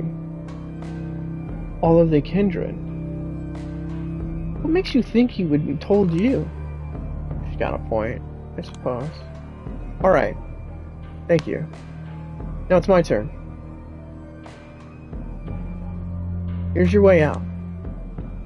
I pointed at a manhole below the street. Here's a map of the sewers. Follow the route, then burn it. You'll be looking for a one-eyed Nosferatu wearing tactical gear. Tell him I sent you. Then give him the agreed upon amount of money. What kind of route will I be taking anyway? An armored van full of precious coffins. My man knows to arrange them. Now for a notice cargo. Her face darkens. The powerful always get the blood they want. One way or another. At least tonight, one of their routes will be used for something good. She drops her shoulders in resignation and opens up the manhole cover. Fine. But remember, if it doesn't work, I'll be back at your doorstep with vengeance. And if it's the last thing I do, I'm sure it'll work out fine. Just beware of the giant albino ghoul alligator while you're down there? Tamika rolls her eyes. Sewer Ghoul alligators. For your information, it's just a story New York kindred tell the neonates to mess with them. While they're still gullible enough to believe anything they hear of their new world. Oh, that makes sense, I suppose. Well, this is goodbye. If a few months you hear that First Light presence in Los Angeles has been disseminated, assume that, against all odds, I'm still unalive and kicking. If you keep killing indiscriminately, you might cross a line of no return. You know, shouldn't you take it easy for a while? Not until my brothers and sisters in blood stop being slaughtered. I care about what's on the left. I care about what's left of my humanity, but turning a blind eye on kindred who need would be even less human. So that's the kind of person she is, and probably will be until the very end. Must be comforting in a way to just know your path to the end, to follow it all the same. I could never do that. Here's some parting advice for you. We might be monsters, but we were lucky enough to be born into a world that's even more monstrous than we are. If we rebel against it, we might still find salvation. If only I could believe it. Didn't expect a preachy tone. Why are you telling me this? Because I think I have a pretty good nose for people's auras. And when I take a good look at you, somehow I have a feeling you're a surprisingly decent person. Whatever way of unlife you choose, I hope you don't change it. And that you remember my advice. Oh, that's the last thing I expected her to say. I don't really know what decent things I've done lately. See you in your next life, Julia. Safe travels, Tamika. I skipped tonight's visit to the church. I'm not in the mood to see Bennett. I'm still embarrassed about yesterday's outburst. And I'm kind of pissed off. None of the clown editors in Chicago have bothered to reply to any of my fucking reports. No advice, no feedback, nothing. I feel like I was left utterly alone. Besides, it's late. I always get back to this apartment early in the morning, right before it gets bright. It's getting risky.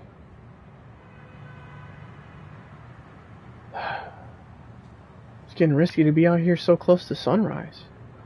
Accidents can happen. I'll try to get back earlier tomorrow night. Attempt to surprise Dakota.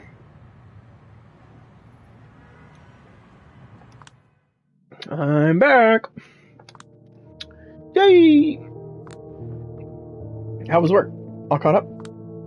I managed to get my deadlines postponed.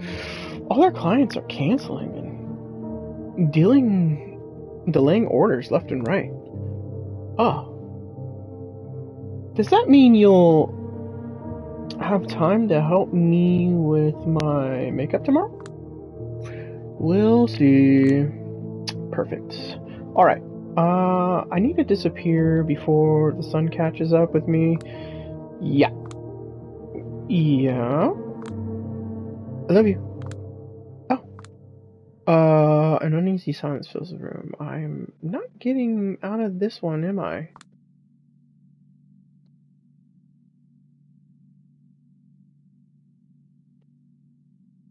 No, I have to. I didn't lie to the Baron of New York City tonight, so I'm not gonna lie to her. I know. Ollie did the Han Solo. She flashes a sad, forced smile as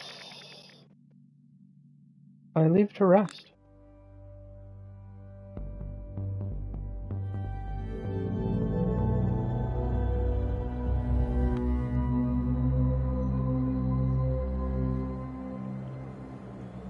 I finally reach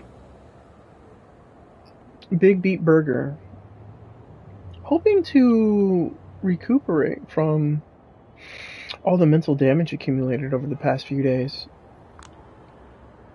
Only to find out the doors are locked and nobody is inside. No. I need to be soothed. I need my routine. You're absolutely gotta be kidding me. Closed? What the fuck do you mean closed? I mean, we're in the middle of a pandemic. Everything's closed. Pandemic? What pandemic? Do you live under a fucking rock? It's like the new SARS virus. Straight from China. The whole world is going crazy over it. People are dying left or right. Holy shit. I didn't know something like this could still happen in this day and age. Somehow it always felt like we were beyond it. Well, I guess it's lucky I'm dead. I walk away to avoid bringing more attention to myself.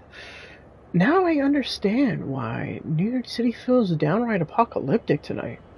It's like a psychedelic experience to see these familiar streets empty and abandoned. Well, let's see what parts of the city are still alive in the middle of a plague. The aristocrat taste. All this malaise spreading through the boroughs is putting me in a weird mood. Seems like I can't outrun it, so maybe I'll intensify it instead. Smallpox hospital, here I come. What is this? A familiar smile.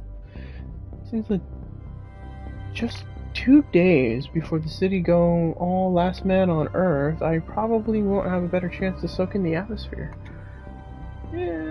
Aristocrat taste. Let's see what's going on.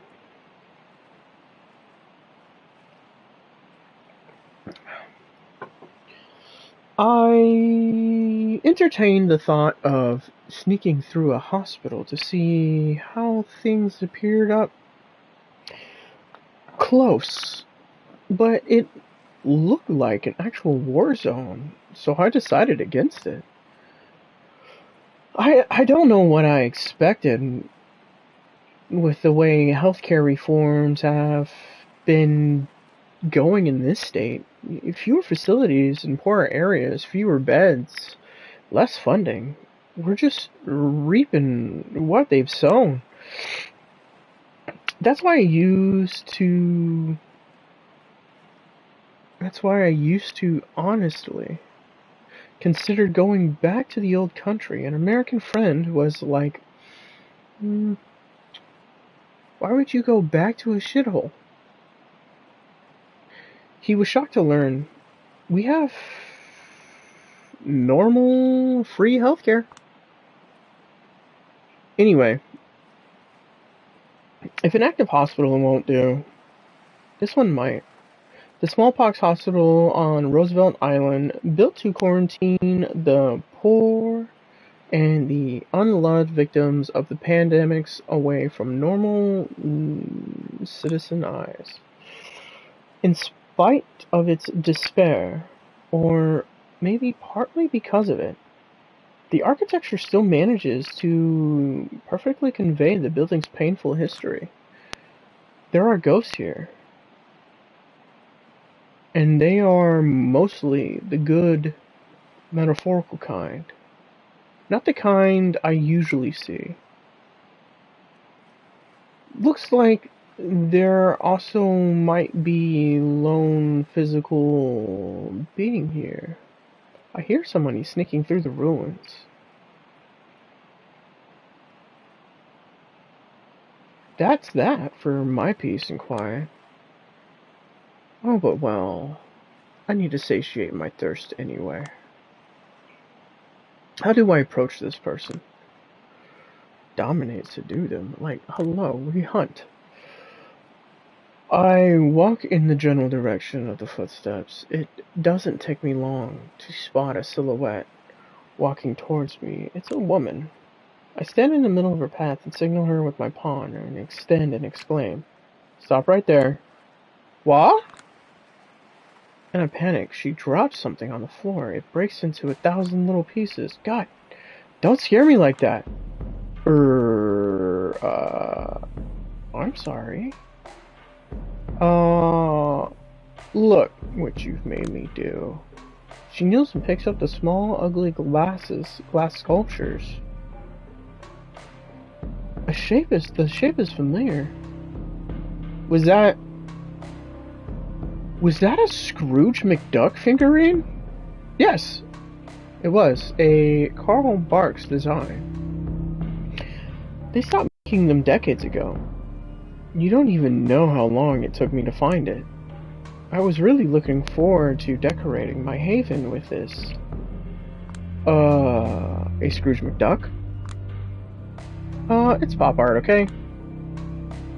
Haven, of course, now I realize. What I couldn't put it into words. It was the feeling that she might be kindred. She seems airheaded and eccentric, but I wouldn't want to pick a fight with her. Call it a hunch. I apologize. My name is Julia. I'm Sombra representative for the city. Some representative you are. Absolutely horrible first impression. Somehow, we've never met before. You live here? I prefer keeping to myself these days. More time for hobbies if you hide in secluded places like this. What's your name? Just call me Princess. Princess. My true name is for friends only, and after destroying my treasure, I count you a sworn enemy. When you least expect it, I will find you, and I will trap you in a reality of eternal pain. I should complain to the court, at least honestly. Tell Helene to start looking for a replacement. So sorry, won't cut it. Kindir would surely be thrilled to see Prince Helene assign me with a mission of looking for a rare Scrooge McDuck statue. But I prefer to avoid that fate, even if it doesn't seem very likely. I'm gonna make it up to you. Should I, search for a replacement online, or... whatever. I'm not going to lie to you. I prefer to not stay mad for long. It's exhausting, and it's a threat to your beauty, both inner and outward. So yeah, I think I'm gonna ask you for a small favor, then you will be square. And I won't have to worry about becoming ugly, so sound good? What favor? See, I'm super into the low art these days. That's why I collected stuff like Scrooge McDuck lamps, and I used to be hardcore into high art before. Study the harmonic structure of Bach sonatas. Oh, cantatas. Santatas. Taught myself Arabic just to weep over Middle Eastern poetry. Read a lot of Joyce and Adorno, etc. Eventually these hobbies got boring as all things do, so I'm switching it up now. Comic books, heavy rock music, modern Hollywood movies, you know, stuff made for small children, basically. The problem is, I think I'm still not low enough. There's still too much mastery of form, too much restraint, too much respectability, too much tastefulness. I want to feel the rush gazing into the soul of somebody willing to admit a truly degenerate desires and obsessions. So I want the lowest kind of art you can find. Sweep me off my feet, and we'll be good. Not the request I was expected, but how low is too low? There's no such thing as too low. Okay. Back when I was alive, I refused the advances of guys who lived just outside of Astoria. He definitely still owns some incredible low art. But what exactly could I...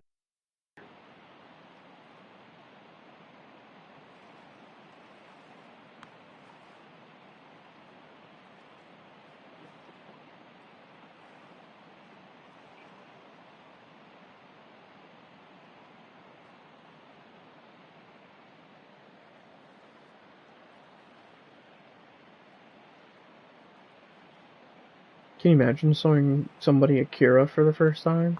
That would probably be good. Okay, I'll be back in a jiffy.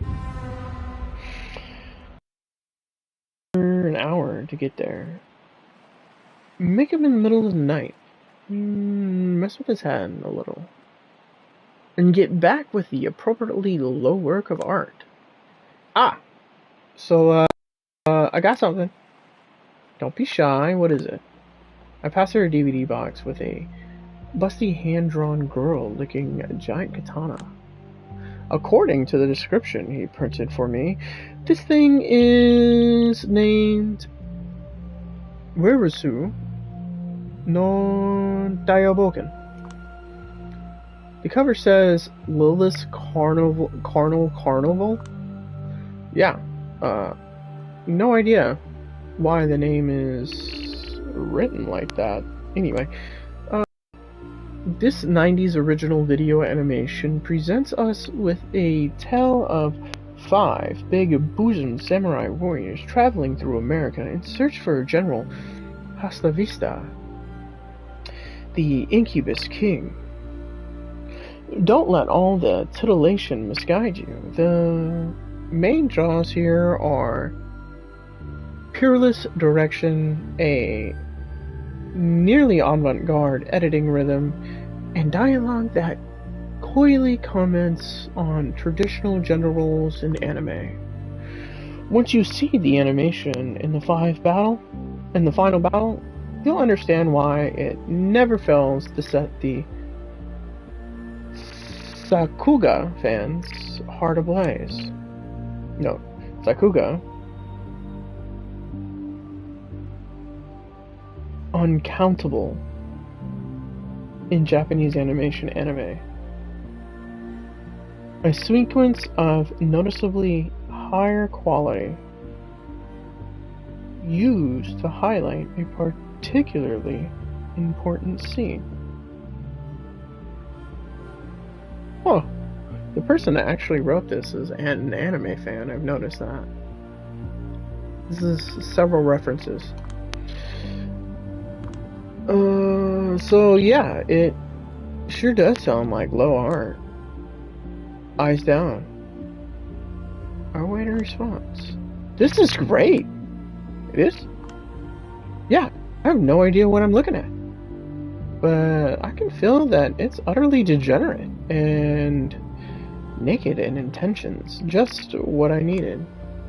Believe me, I've had more than enough of art trying to dazzle or win me over or be used as a stepping stone in someone else's illustrations career. I just want someone to be like, screw it. I don't want to impress anybody. I don't want to get anywhere. I just want to vomit out my soul for all the freaks like me to see. I think that in his own way might be the ultimate form of art. So my debt is paid? I suppose. So, can I know your name now? Let me think. Nope. She turns away and disappears into the night. Well, that was an interesting distraction from all the malaise in the city. I suppose it's time to go back to the miserable business I've been saddled with. Time comes for me to meet up with Kedar and hopefully D'Angelo too. The last position on my list. This better be good. Whoa. And that is D'Angelo's agency. Oh, they spiced it up a little bit. Looks like I don't, but a perfect for the clan of the hidden. I thought he wasn't hidden. I thought he was missing. And to be honest, I kind of expected the worst. Why would we look for him in the most obvious place? I've been asking around and I got a hunch. Just trust it. Start looking. Fine. Who's D'Angelo anyway? He's a good man, a useful man. But it took me time to get used to him. He takes sleuthing very, very seriously. His thing is acting like a idiosyncratic noir detective. I heard it helps him cope with something, but I never felt comfortable tackling the subject. Does it sound too quirky by this city standards? What? Wait. What is that? There's a rat on the floor, frozen in an unnatural position. Weird shit.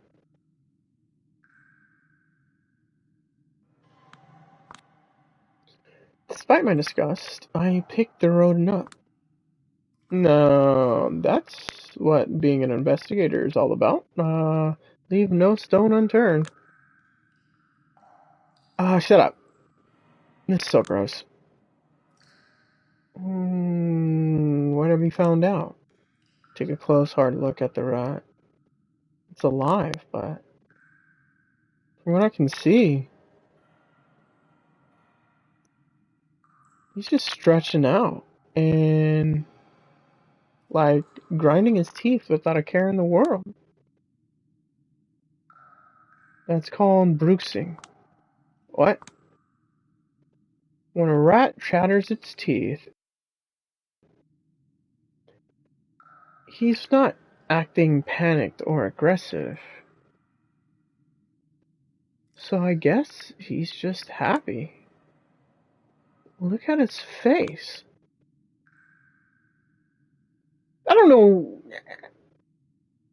His eyes keep coming out of its sockets and it's going back in. It looks disgusting.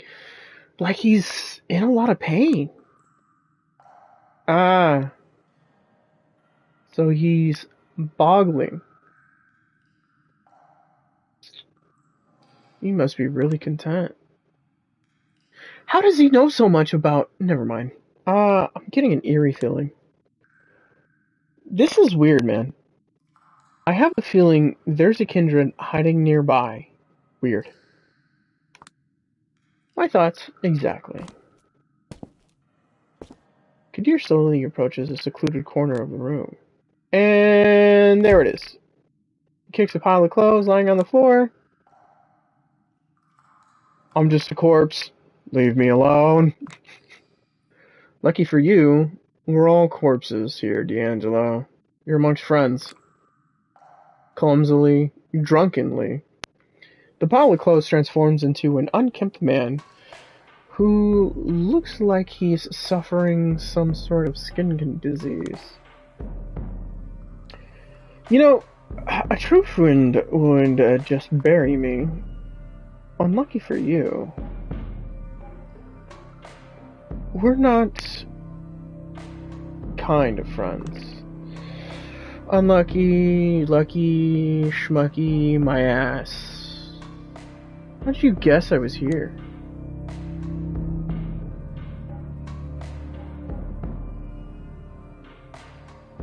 See, I've been asking around for the past few days.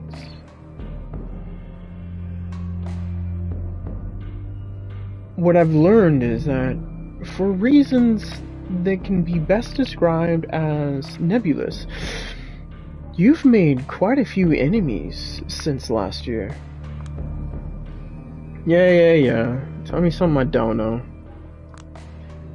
And one of those things that caught my interest is how everyone has it on good authority that your place was raided a few times without you being found, yet nobody has assumed responsibility for these acts. Hell, doesn't this then always look like it's just been raided? Can't blame anyone for making an educated assumption. I had a hunch these might be more than rumors. See, it sure looks like a convenient coincidence when everyone hears something that makes them look the other way, and coincidences are for fools. Well, you've got my number, and you can see my ugly mug right in front of you. So, it's no use playing dumb, I suppose. Agreed. Seriously, spent all these weeks holed up in here? Is the hunger not getting to you? We've got a lot of critters around this area. And, we've become chums.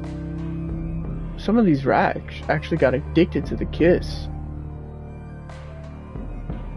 They come to me every night, acting like cokehounds, begging for it. Been getting them drunk.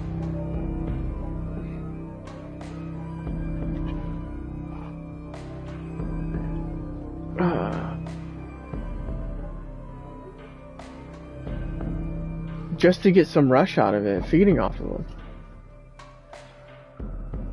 Feels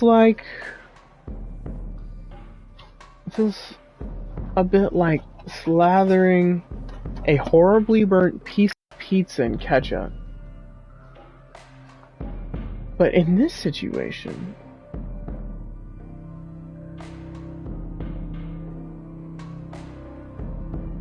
I'll take what I can get. You dig? It's so gross. I failed to keep my poker face on. He notices. So who's the dame? Julius Swansky, a detective investigating his death. He raises his head up for a short while and stares in Kadir's eyes. And treat him with a vulgar snicker. Phooey. So somebody has finally put the old man on ice. Whoever did. It did the world a favor. Absolutely. But I got orders to establish. Who that was. I got orders to establish who that was, and I've been stumbling in the dark for the past few days. We need your help. I'll be damned. Your sleuth skills must really not be up to par. If you're begging a bum for help.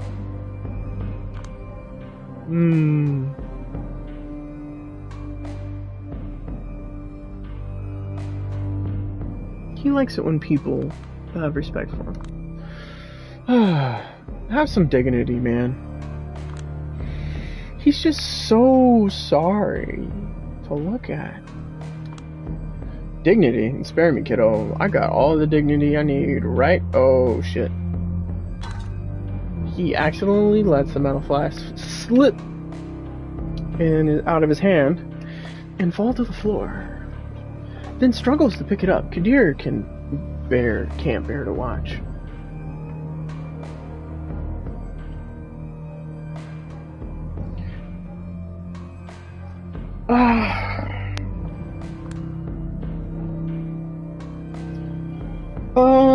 God, what happened to you? Johnny!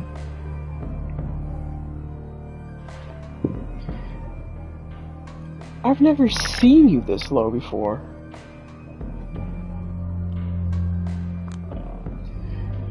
Stress-related disorder caused by a disruption in my routine is what I think a shrink would say. It happens when a lot of shitty folks are out to put a stake in me.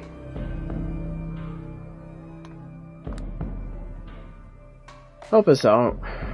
Tell us what you know, and we might be able to help you in return.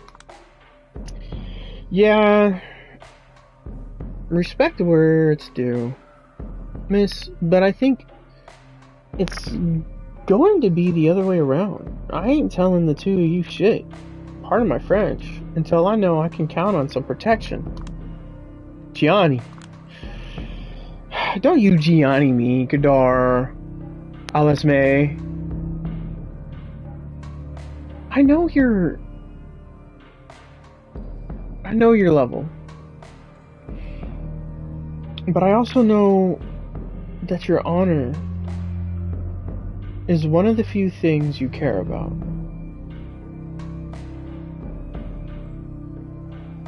You won't mean to endanger myself. You put it on the line for me?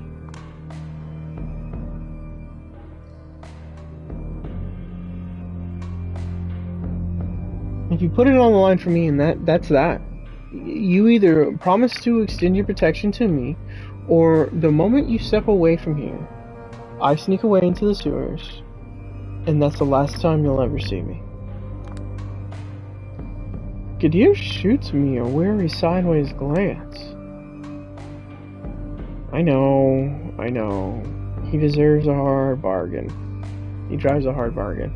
Especially for someone whose sense of self-worth doesn't exactly appear to be sky high at the moment. Maybe, but I do value my life, my unlife.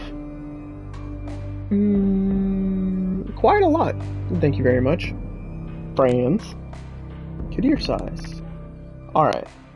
But 3 months from now, or the moment Prince Panhard tells me it's no longer possible for the court to offer you safety without compromising its principles, you're on your own.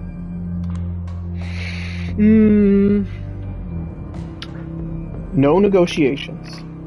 That's the deal. I can strike for you, take it or leave it. D'Angelo scratches his head, grunts loudly, tugs on his mask, and stands up.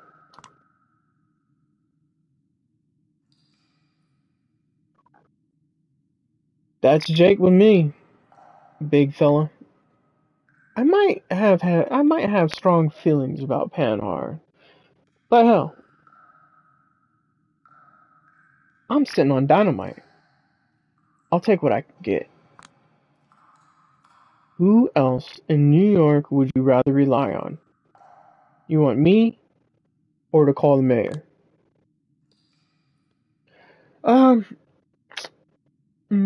My opinions about the prince aren't that bad, so what do you good folks want from me? Who wants you dead? Starting the interrogation with a tricky one. Wouldn't I like to know? Step up, Gianni. You seem to be forgetting how quid pro quo works. Wouldn't I like to know? Won't cut it. What can I tell you?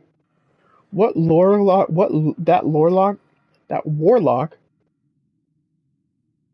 Agathion, or whatever his name is presumed dead. Tamika, MIA, with SI on her back. So, possibly KIA by now. I hope the cook, hidden in her office, under Vanavin's skirt. About the time they started having trouble with some rough-looking streetwise kindreds, starting to hang out at my usual spots. It didn't take me long enough to connect the dots. Wait, what is the connection between you and those three? Ever since the last year, folks started hearing us for various gigs. Folks started hiring us for various gigs. Some even trying to get us to join coteries. All of these opportunities were rather short-lived. However, the delicate tightrope act of working for various employers made us finally aware there's an intersect alliance in New York. Kindred from both sides often work for the same goals without knowing it. The moment we start figuring it all out, a cleanup crew went downtown. I know the serious Warlock boy sniffed something out in his own backyard, but then proof. He disappeared. When I lost all contact with Hope and Tamika and went AWOL, I hope they're doing fine. And they didn't snitch on me anyway, on anybody. They are. And they didn't even tell me you guys knew each other, so I think you're safe. Huh? Wait a second. Why were you milking? Why were you milking them for intel, kiddo? I found the list of the 4 names in Callahan's remains.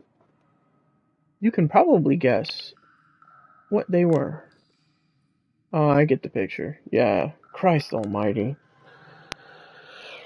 I heard it was just a few freelancers, potential associates, probably prepared by Carter Van Vierden. Van Vyden.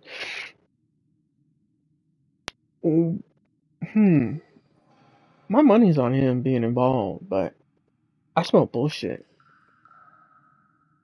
Have you got any idea who might have done the boss in? Maybe more clues? No, not at all. That's where we want you come in. That's where we want you to come in. Friend, investigate the murder scene. The only way you know how. Tell us what you think.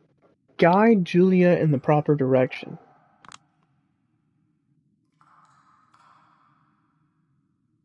D'Angelo sizes me up, scratching his head. Sure, whatever.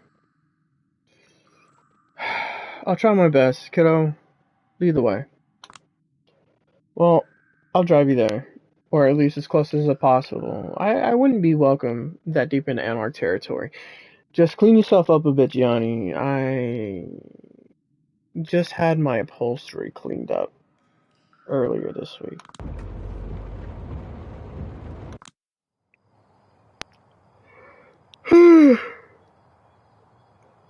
After dropping us off at the same place Catherine first introduced me to Mia, Kadir quickly drives away. Here we are. Swell. A classic closed room mystery. Let us take a look. He starts walking around the office, carefully taking in every element. So you're saying you basically A nobody. But you can simply call Kathleen Weaves and have her open Sesame and enter our crib for you? Don't know. Sure sounds like somebody to me. Don't misunderstand. I only met her during the course of this investigation. Everyone's basically been treating me like dirt, wherever I go. And I only acknowledge enough to legitimize this sham Lord Castlereagh.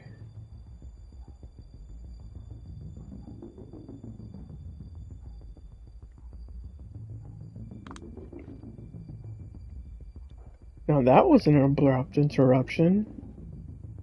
I was just sharing, damn it. Excuse me? He's pointing at the painting of the man overseeing the entire office. I met murder on the way. He was a mask like Lord Castlereagh. Very smooth he looked, with grim. 7 bloodhounds followed him. He seems to have completely switched his modus operandi. Upon seeing the murder scene, he's in his own little world. And his behavior has become more machine-like, erratic. I still don't follow.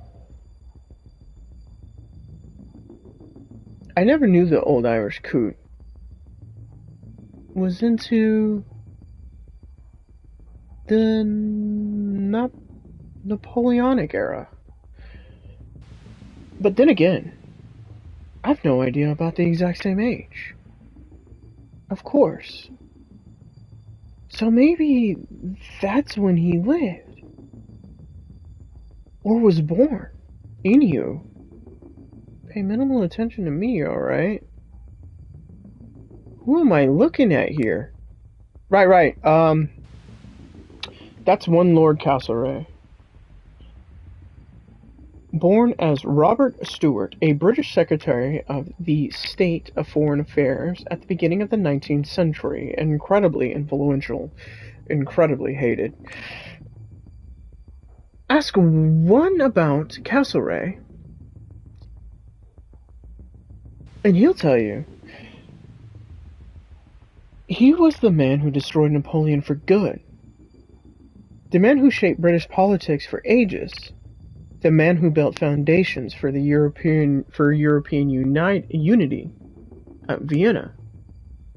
Ask another fella, and he'll tell you. He was the man who destroyed the Irish Parliament. He was the man who cracked down on any possibility of reform, and then supported the cavalry massacring peaceful protesters. He's spouting these facts like a computer. Is that the hint of a detective photographic memory? I have to say, it's downright perverted for an Irishman to put up a Castlereagh portrait in his office. Definite proof that our victim was sick in the head. Ah, as if we needed more evidence, you there. Probably idolized him too. Maybe identified with him even. Yeah, that's possible. Kaladin and his ilk adore those jagoffs who strive to reach across the aisle and achieve hard compromises. Too bad no one else ever remembers them well. I feel like I should say something. I got this nagging feeling in the back of my mind.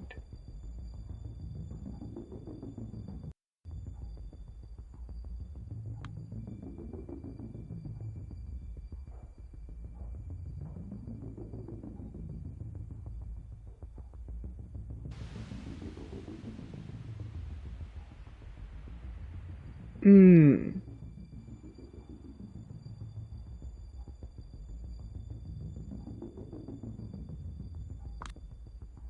How...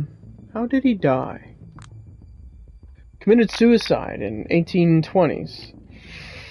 His family took every sharp item away from him. But he was... well, dedicated. Why did he do it?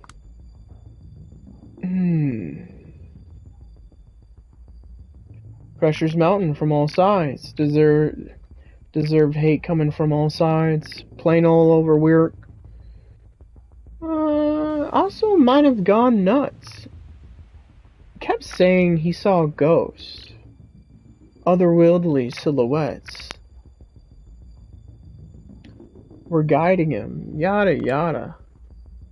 An unpleasant feeling grows in my stomach.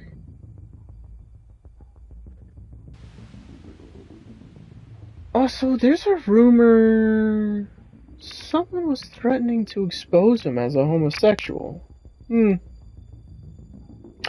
Having to choose between being publicly denounced and ending it all by your own hand, he chose the latter. Well, that's just depressing. Maybe. But the silver lining is, it couldn't have happened to a nicer fella. He stopped above Callahan's corpse and laughs.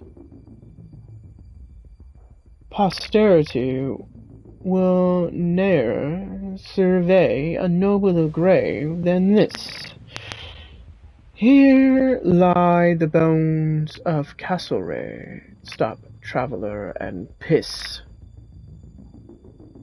He kicks his corpse with glee, causing me to jump a little.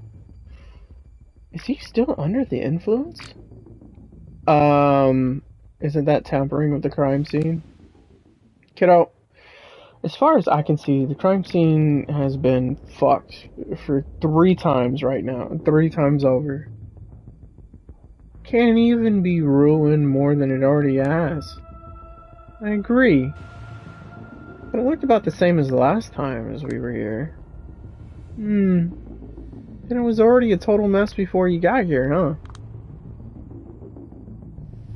Standing by the metal shutters on the windows, he abruptly changes the topic. Lightproof.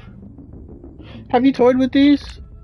Nah, in general, I avoid machinery like that. It doesn't like me, and I don't like it. They don't like you? They don't work properly. It's like I have some sort of technology allergy. Sometimes industrial cameras mess up my face. Sometimes I can't use my phone. You'd think it'd be useful, but it's just a curse. I see. I think these blinds could have been the murder weapon. Yeah, I did wonder about that. Yeah, I did entertain the possibility. Huh, would make sense, wouldn't it? Let's say for some reason our stiff was standing there as the sun was rising. Maybe staring at poor old Castlereagh, just looking for a soulmate to accompany him to the other side. Yet another guy pushes to suicide by politics. Pretty old school romantic, yada yada. Or maybe it was torpor. Or maybe it was a freak accident. Or maybe it was premeditated.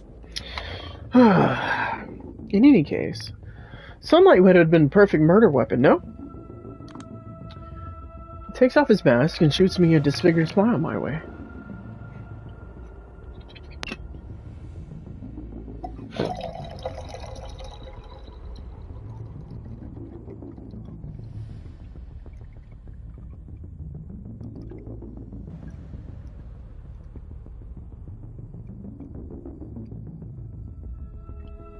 And it's about time for me to take a break and go to the bathroom, and we'll get back into this momentarily.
Alright.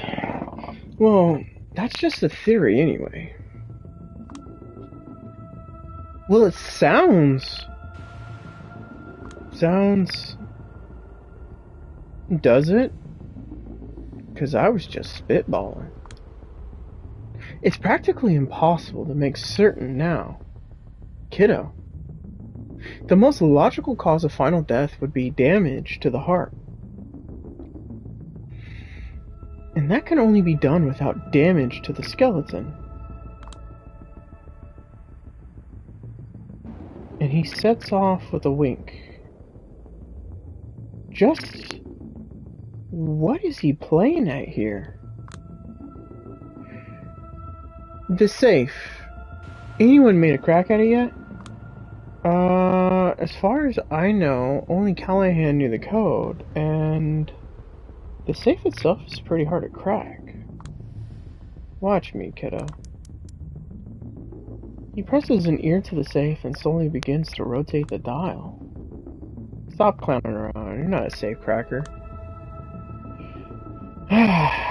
When you're cursed with continence, such as mine, and you decide on a job such as mine, you gotta be a jack of all trades.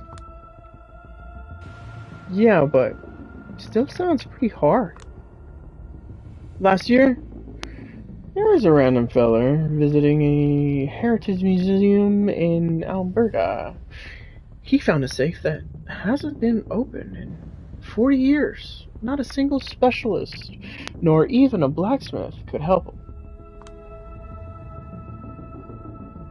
The man just studied the numbering, listened closely, just the mechanism. Attempted the most sensible combination, and voila. The unthinkable happened. And that's where just trusting your instinct leads. Too bad. He found nothing inside but an old pay sheet. Metallic screech and the door opens. I'll be damned. And looks like we've got the same case here. Confetti. A few random papers scattered around. But for what it's worth, the lock has obviously traces of mechanical manipulation. Probably recent, too. Reeks of foul play. But what do we know for sure, really? I'm done here. You could take over. Another wink, another walk in a random direction. I looked inside the safe. Quite spacious. I haphazardly grab everything that's left inside the safe and hid it on my person. Then close the door so that nobody knows he managed to crack it. Then I turn around. He's motioning me to come closer to a sheet of paper lying on the desk. So yeah, kiddo, you probably know the entire beeswax about Schrodinger's cat, so I'm just gonna bore you with that. But honestly, anything could have happened here. I read the text he's written on the empty page.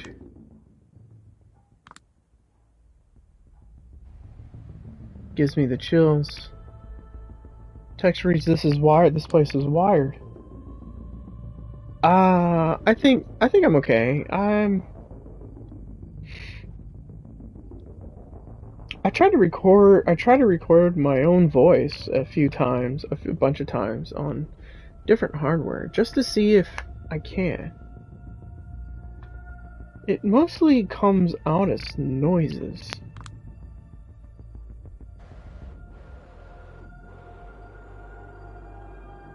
He nods, then starts scribbling something else as he continues blabbering on and on.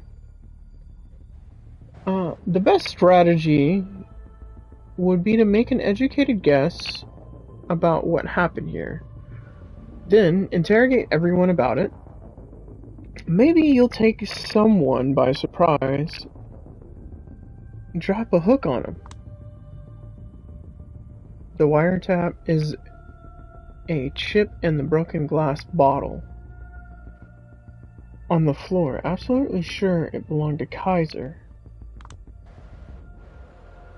Kaiser, the elusive information broker. The talk of the city. Finally got an excuse to nab him. I understand. I think I have an idea how to use it to find him. Should I notify Kadir? Scribble, scribble. Takes longer than before. Yeah. So I'll be meeting up with Kadir. You stay here. Maybe there's something you've been missing. Your call, doll. You're going beyond his jurisdiction, so he will try to stop you. Whatever you do, just give me a 10-minute heads up. You know, so I can get to relative safety. Oh, for sure. Yeah, it's back into the sheriff's custody for me. So see you around. Julia, sorry this old codger couldn't have been more help.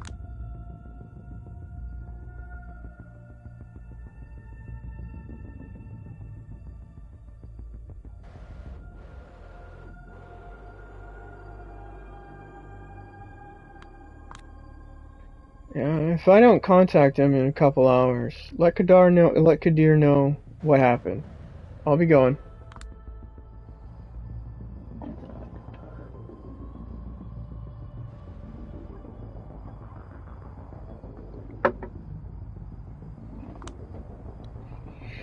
I've got a plan.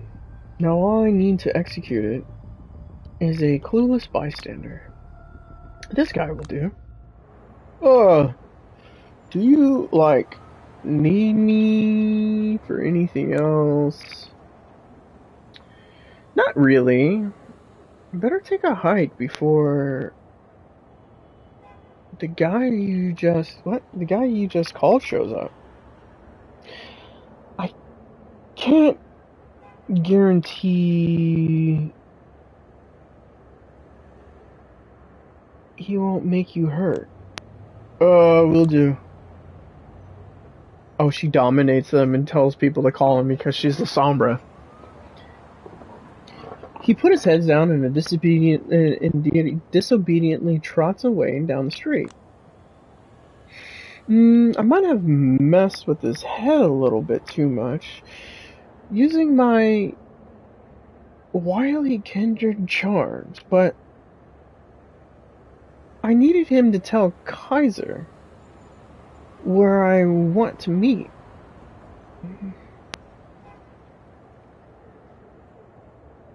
Quite clearly multiple times. I would have given him the kiss as a thanks, but at least... But I told the big man I won't be here all night, and that he better hurry up, so I want to be ready whenever he comes. Less than 15 minutes later, menacing black limo. It takes a fast, sharp turn onto the street and stops right in front of me. Suddenly, something like an acid flashback hits me. I know this limo. I've seen it all around over the past few days, but never thought it could be tailing me. Still, it must have. Looks like I'm finally about to get some answers. Door opens. A raspy voice comes from inside. Get the fuck in, Swansky. I smile and accept the invitation. There he is. Kaiser, the king of New York City information highways. Surrounded by screens, speakers, and newfangled technology gizmos, all kinds. First impression, well, he's one repulsive son of a bitch. D'Angelo was also a super rat, but he might have had similar physical disadvantages. At least he was wholly endearing. But this guy, there's no room for any kind of sentiment. He's inhuman, cold, and I get the feeling he's been like this for ages. You're getting on my nerves, little lady, and I'm far from being the only one.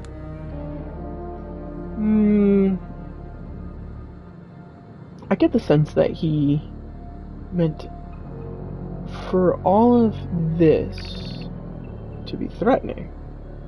Instead, I'm elated. After a week of running around like a chicken with my head cut off, and less unsure if I was getting anywhere, finally, I get a compliment. If there's one thing I've learned back in Lodestar, it was that you only know where you're doing your job correctly when someone powerful gets visibly mad.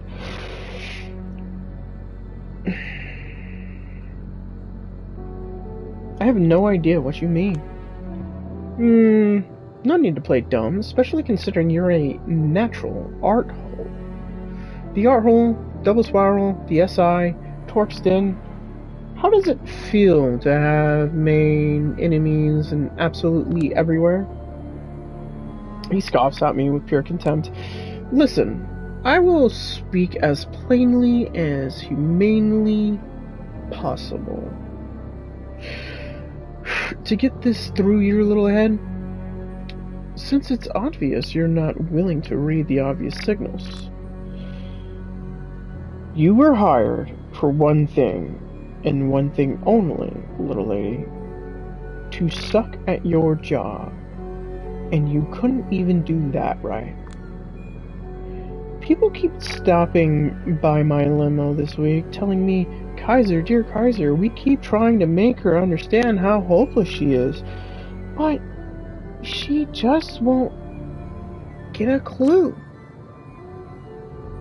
She doesn't have any evidence. She doesn't have any testimony. But she still goes around knocking on everybody's door, causing disturbances. It's such a fucking headache. Usually. I try to be jovial host, so I cheer them up. She's not that much of a dunce, I say.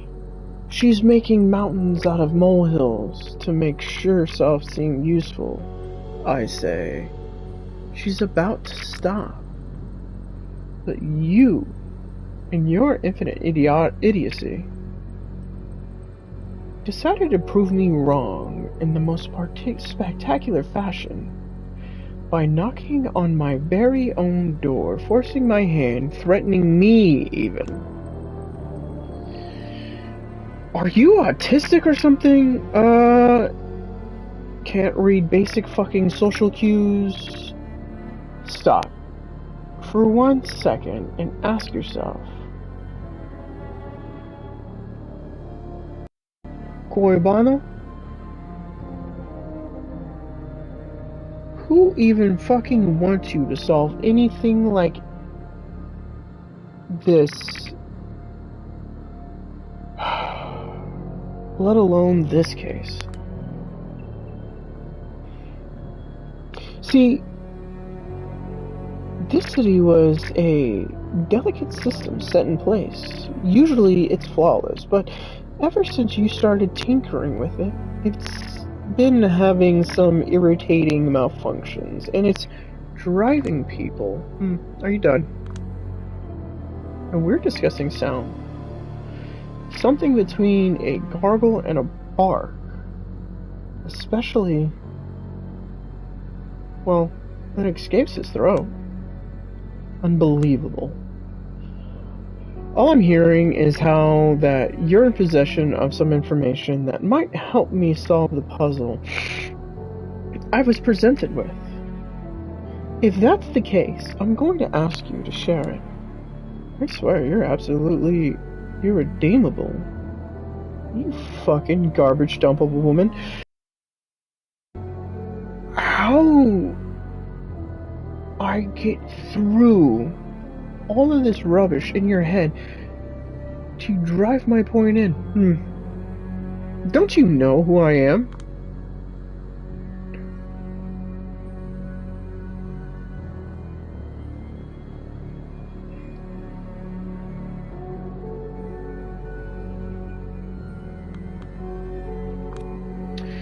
Oh, yeah. I know who you are. And you're the person who had Callahan's place wired, which makes you very possible witness of the sorts.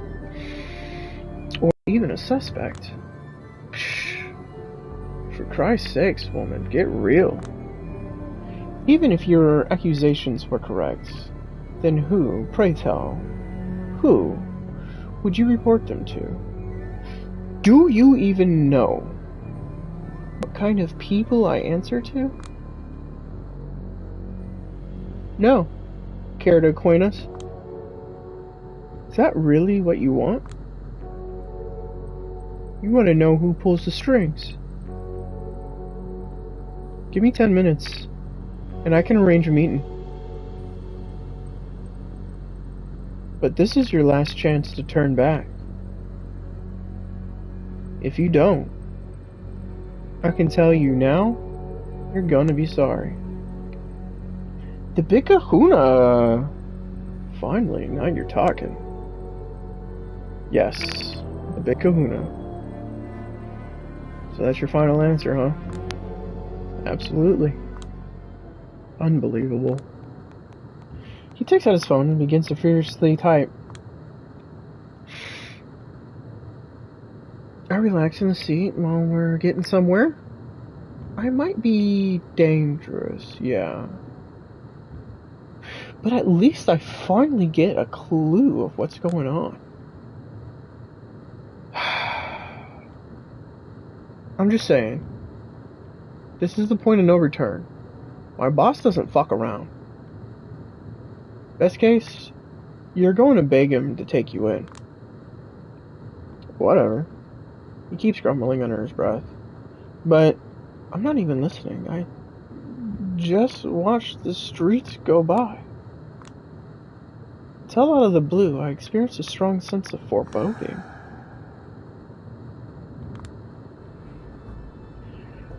I first spot her in the corner of my eye. She's hovering right next to Kaiser for an expression that's impossible to discern. When she speaks, her voice is machine-like, yet otherworldly. Fine. We're 5 minutes away or so. Get the boys ready to give her the Mel Gibson special. The moment he puts away his phone, the silhouette disappears. We're 5 minutes away.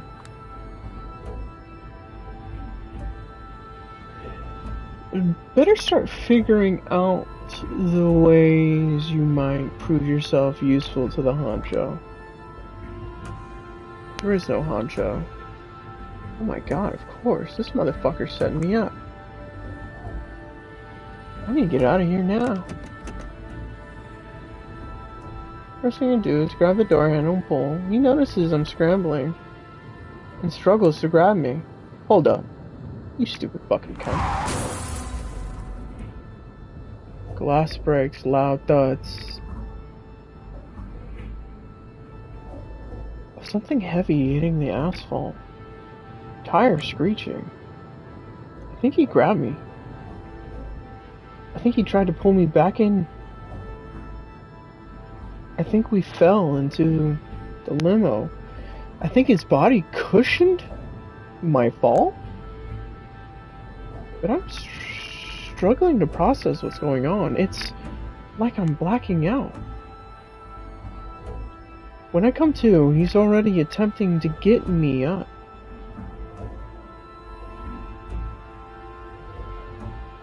Cursing under his breath, the limo has stopped a little further in, but whoever the driver is, he's not coming out. Fucking. When he stands up, he will be out for vengeance. He's an older vampire who knows how strong he is.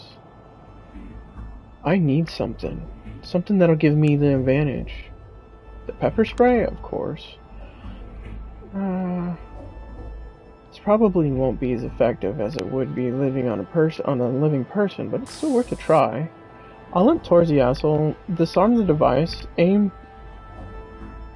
towards his eyes, and unload the entire canister. No! It worked. It actually worked. I keep up the offenses. I punch, I kick him, I throw him around, I pummel him, I smash his head against the curb. I struggle to harm him in whatever way I can. Like a frightened animal. I don't know how long I last. Might be 1 minute, might be eternity. The driver steps out of the limo to help his boss, but once he sees what I'm doing to him, he runs away in a panic. Feels good. Feels absolutely horrible. Once I'm done, I sit on the curb and scream my lungs out and avoid crying. Then I look at him. He's shocked. Barely hanging on. I know what I've done was extremely stupid. I did hear how he's one of the most influential characters in the city. But that's probably why he never expected to get his ass whooped, especially by someone like me. When he speaks again, his voice is pathetic, surprisingly close to a whimper. You'll pay. You'll fucking pay. You lost, mislaid. And abandoned property of a woman. Mislaid and abandoned property of a woman. Oh.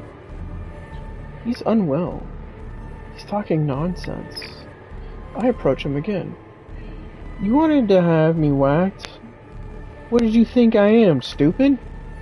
You need to be taught a lesson. Yeah? Well, look who ended up teaching who.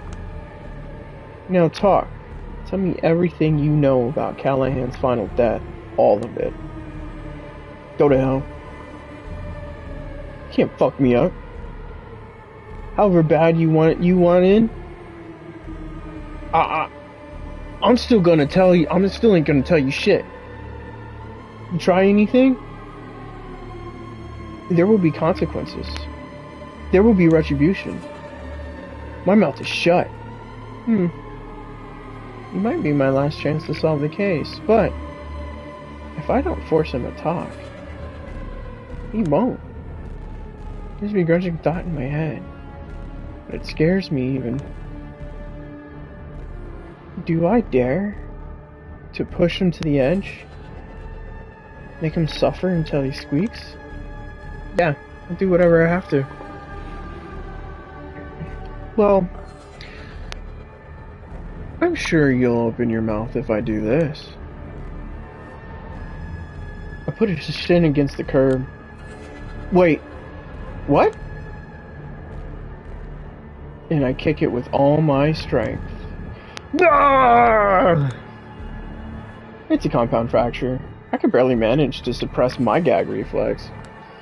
It feels like I'm disassociating. You fucking psycho! You fucking psychotic bitch! He's actually weeping like a child. It totally shatters the tough image he was trying to project earlier.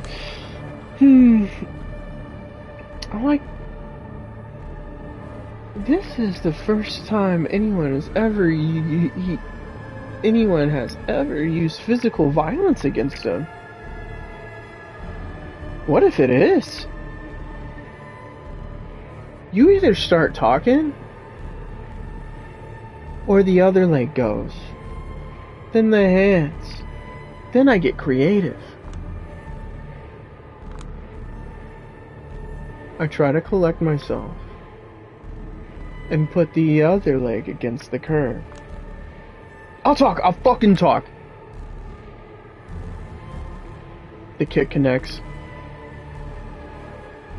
It's a light one. A sadistic feint. It still manages to get the pathetic whimper out of him. Then talk. But this had better be good.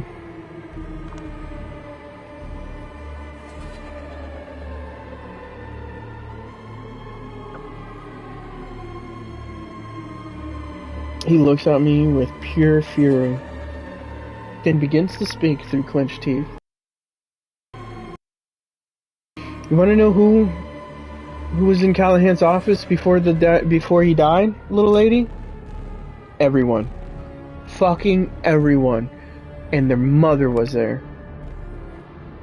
Vadenverden, Aislinn, Arturo, Panhart, Khmer, douche motherfucking Torque, with all his sidekicks. All of them. Callahan thought that the only way out was to put it all against each other, or to ally with every single one of them. Little did he know, it was in all the best interest for him to just fucking die. Huh, that's good. That's great. But who killed him? I have no fucking idea. That won't do. Once again, I put his leg in the potential disastrous position. He responds. He starts howling maniacally. You fucking sadist! You fucking monster woman! I really have no idea. Who kept complaining to you about me? Who is responsible for getting rid of the evidence? Everyone! Everyone did. The goddamn Callahan had dirt on everyone and antagonized everyone. So, it took everyone to fucking bring him down. All evidence is gone. Every theory is equally true, so none of it's... Don't you see? You fucking cunt? Everyone is complicit, so nobody is. Why the fuck do you think Sophie Langley is no longer around? Why is Torque no longer pretending to be a revolutionary? Why are you free agents involved? Why are they shutting you up tomorrow? Shutting me up? Who? Can't you connect the dots? You dumb whore? What are you? A fucking retard? Somebody's about to... Julia! I look back over my shoulder and it's Kadir. Bloody hell, what's wrong with you? Kadir, you're out of control. This is why I didn't want you to get involved. I had a hunch. A hunch that the moment you get a whiff of true power, all brakes will come off. Look, you're talking nonsense. You're out of your goddamn mind. I should have you in a potential masquerade breach. Let me just explain myself. This ugly fucker tried to have me beaten, and maybe even killed. Don't you even care about that? I have no idea, Sheriff. No idea. She's dangerous. She's psychotic. Shut the fuck up. I can't control myself. I kick him where I know it'll hurt.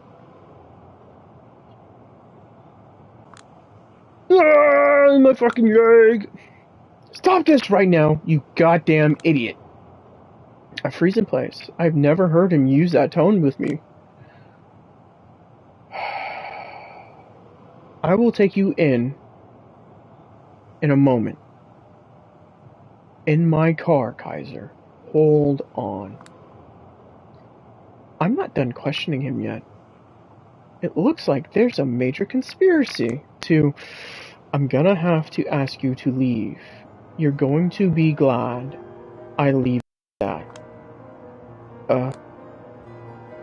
If you do that, I'm gonna have to assume you're complicit. That's worth 2 strikes in my book. You don't want to risk a third. So that's that. Tell me, what was all my footwork even for? We'll be seeing each other soon, little lady. Can you hear this? Go home, Julia. But, go home. Fine. But before I do, I take a quick peek into Kaiser's limo, still abandoned, a little further down the street. I skip the church visit again tonight. I want more time to finish the report. Who knows? It might be my final one. I want to spend more time with Dakota, yeah, just forget about the rest of the world. A lot happened tonight, but I could still manage to be at your apartment an hour earlier than usual. She should be glad. I sneak into the apartment as silently as possible, trying to surprise her. When I reach the bedroom, I see something unexpected. It hits me like a ton of bricks. At the beginning, I can't properly parse the sight. But I finally understand that I'm looking at causes a wave of terror to disgust to swell up inside my chest. What the fuck? She's shocked to see me. Doesn't know what to do. She's like a deer in headlights or a schoolgirl poorly trying to hide her misdeeds from that teacher. You're early. Yes, I am. These are my clothes, Dakota. These are my cigarettes. That's my jewelry on the table. Yeah. I'm pretty sure, God Almighty, I thought I was just being neurotic whenever I noticed something dreadfully familiar about you.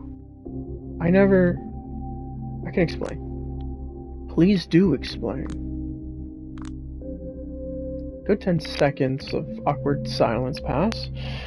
I can see her spending an eternity in her head. This isn't what it looks like. Oh my god, it's exactly what it looks like. I'll just come out and say it. Dakota, are you single white femaling me? It all makes sense now. No, come on, no. I thought I was the leech in the relationship. We watched the movie together. We made fun of Jennifer Jason Leigh together, a roommate stalking and imitating her own roommate. Ha! What a concept, right? But I was being fed on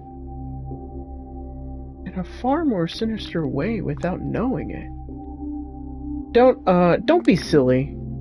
Silly? I've never, ever been this serious with you. So whenever she put my makeup, whenever I used her as a mirror, was she always hyping me up because she wanted to live vicariously through me? So many little things make sense in retrospect. The little ways you kept modulating your speech after me, the weird ways our tastes were always compatible. Some of your art feeling so familiar. None of it triggered any alarms by itself, but yet she's as humanly embarrassed as possible. Julia, listen. Don't fucking touch me. I can barely think of anything more repulsive than being on a pedestal like this. It's like the other person is begging me to perceive them as somebody worse? If not outright subhuman. Don't be like this, just don't.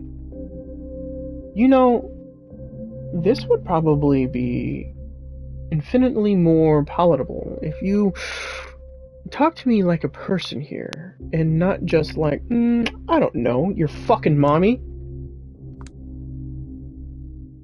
You know what? Fuck you.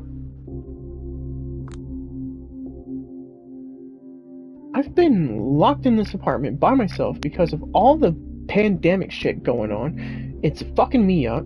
I know you have it hard right now, so I didn't want to bother you. And yeah, I was counting on you to ask about how I was feeling, babe. How is your work-life balance? Aren't you feeling claustrophobic? Yeah, it is me. Or is our drug supply weirdly shrinking too fast? But no. You are too much of a self-centered bitch.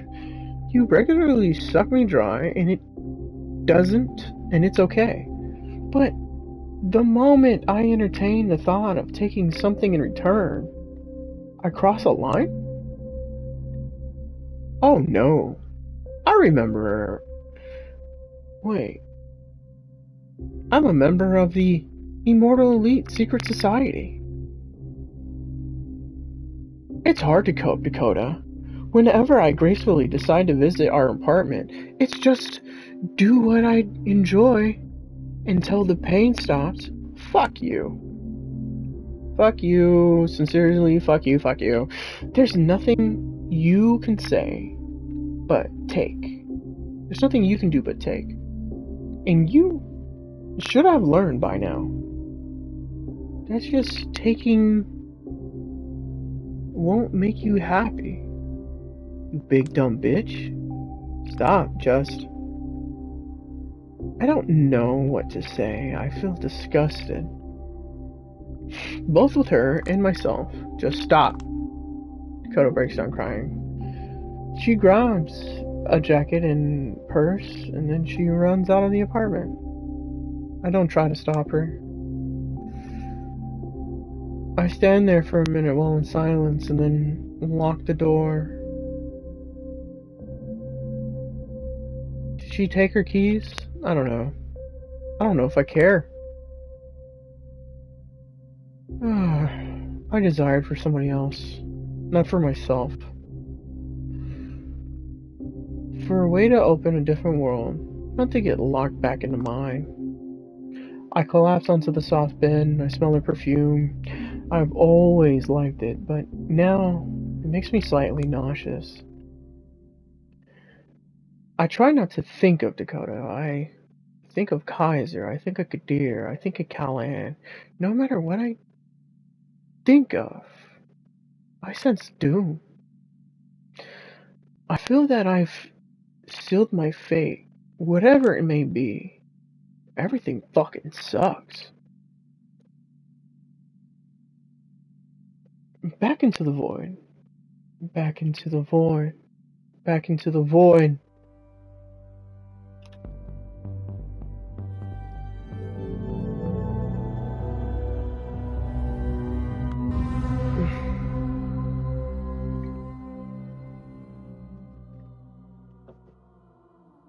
For me, it's always starts with an image. An image of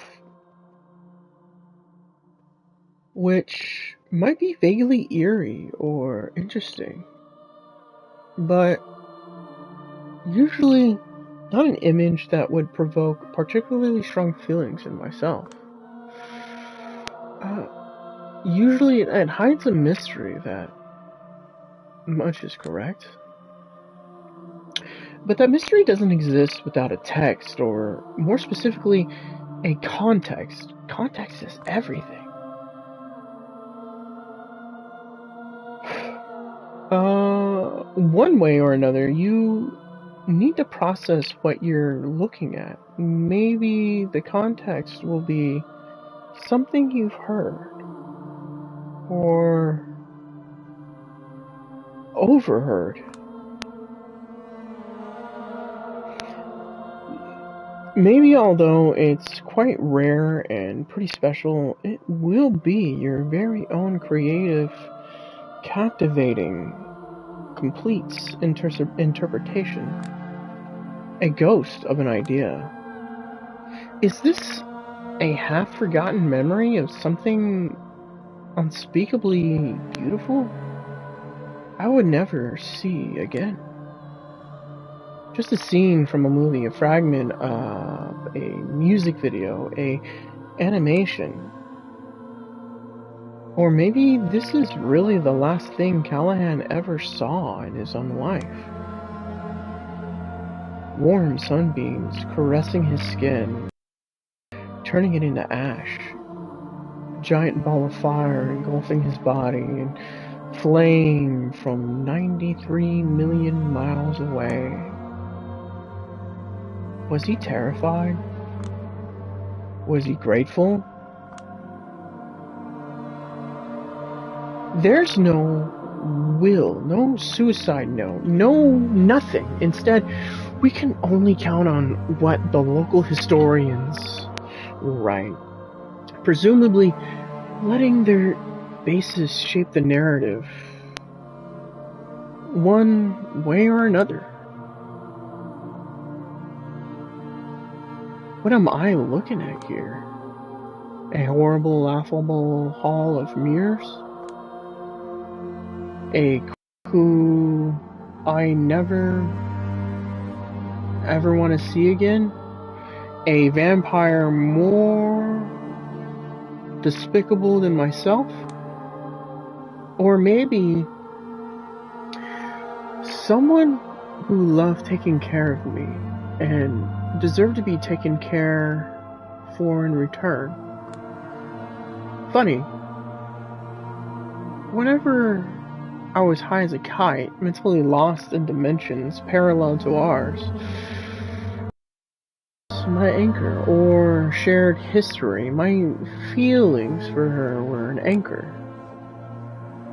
Matthew McConaughey returning from his estranged daughter from the other side of the cosmos, from beyond the event horizon, guided by nothing but love. Then, whenever I got back to planet Earth for a week or so, I was haunted by a memory of the affection. I was the best possible version of myself towards her. But that haunting always refused to transfigure into something real. What gradually took this place were angry, disappointed thoughts, and among them, one thought that I was always trying to suppress. I need someone who know how to raise me up spiritually. But all I have is sycophants who's always working her ass off to lift me up without understanding what I need. It's hurting us both.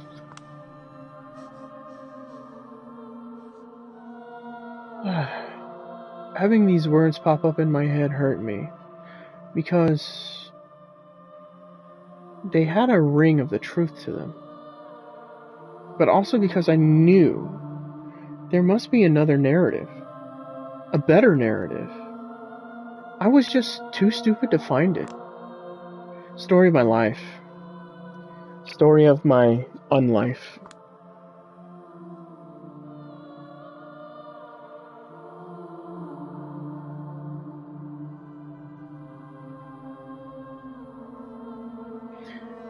I still have no idea what I think about this city.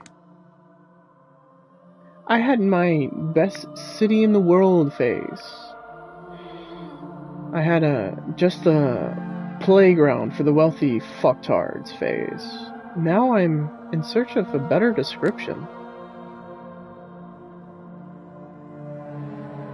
One day, probably, I will stumble upon like a piece of writing or a prestigious TV show scene that will contain just that. And suddenly, I will look at this place with new eyes. Or maybe I won't. It's like the frustrations I had back at Lodestar. All these words constantly trailing behind reality trapped you in useless mindsets instead of bringing enlightenment. Fuck all those flashy writers whose main concern is furthering their own brand, douchebags who present you with limiting, pathetic, depressing realities where they are kings. Fuck them all. We need words that will paint a brighter future before our eyes. But what if that can't be done without reinterpreting the past first? What if we haven't even defined the ills and threats correctly? Once again, my thoughts return to the same visual that has been tormenting me for the last...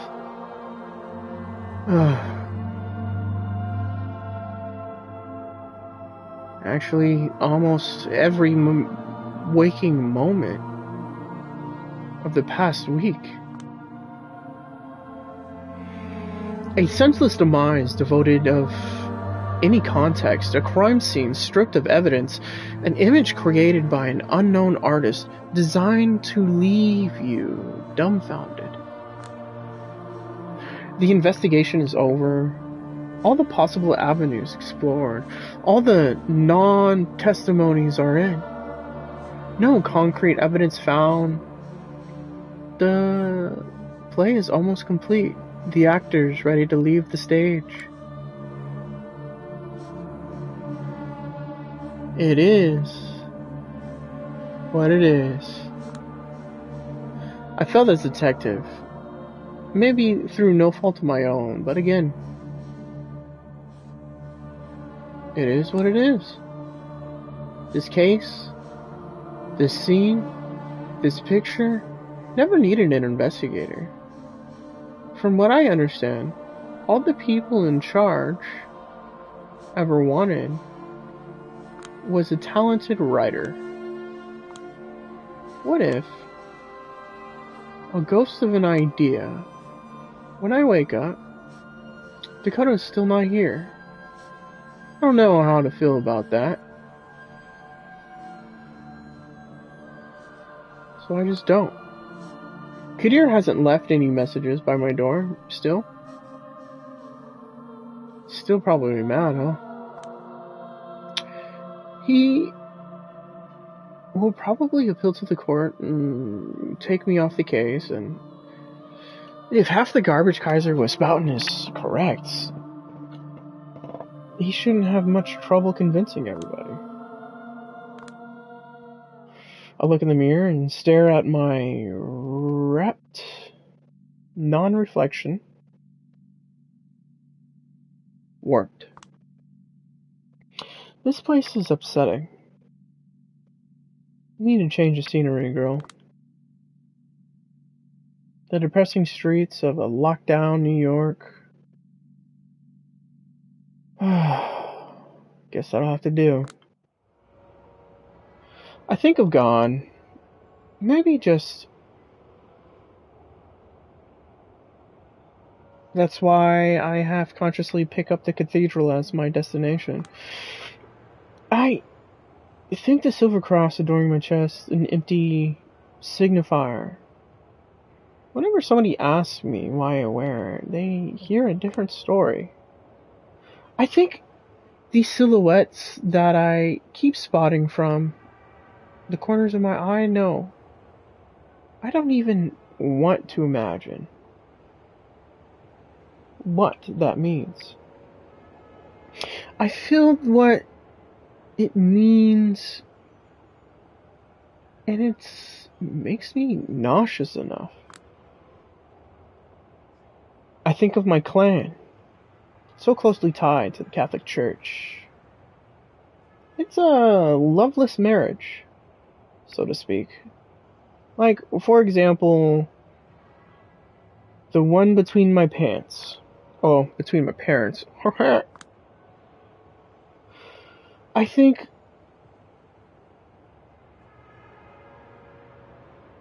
about the great irony of the Lombrosa truce with the Holy See. We are the only ones who stay so close to the Lord's light, even though we're certain we will never reach it. Some of us, shadows, have visions of comrades who've departed this world recently, traveling through some abstract space. One thing's disturbing and astonishing in equal measures. They almost reach whatever afterlife there is for our kind, but then get caught and confined by a dark, monstrous silhouette.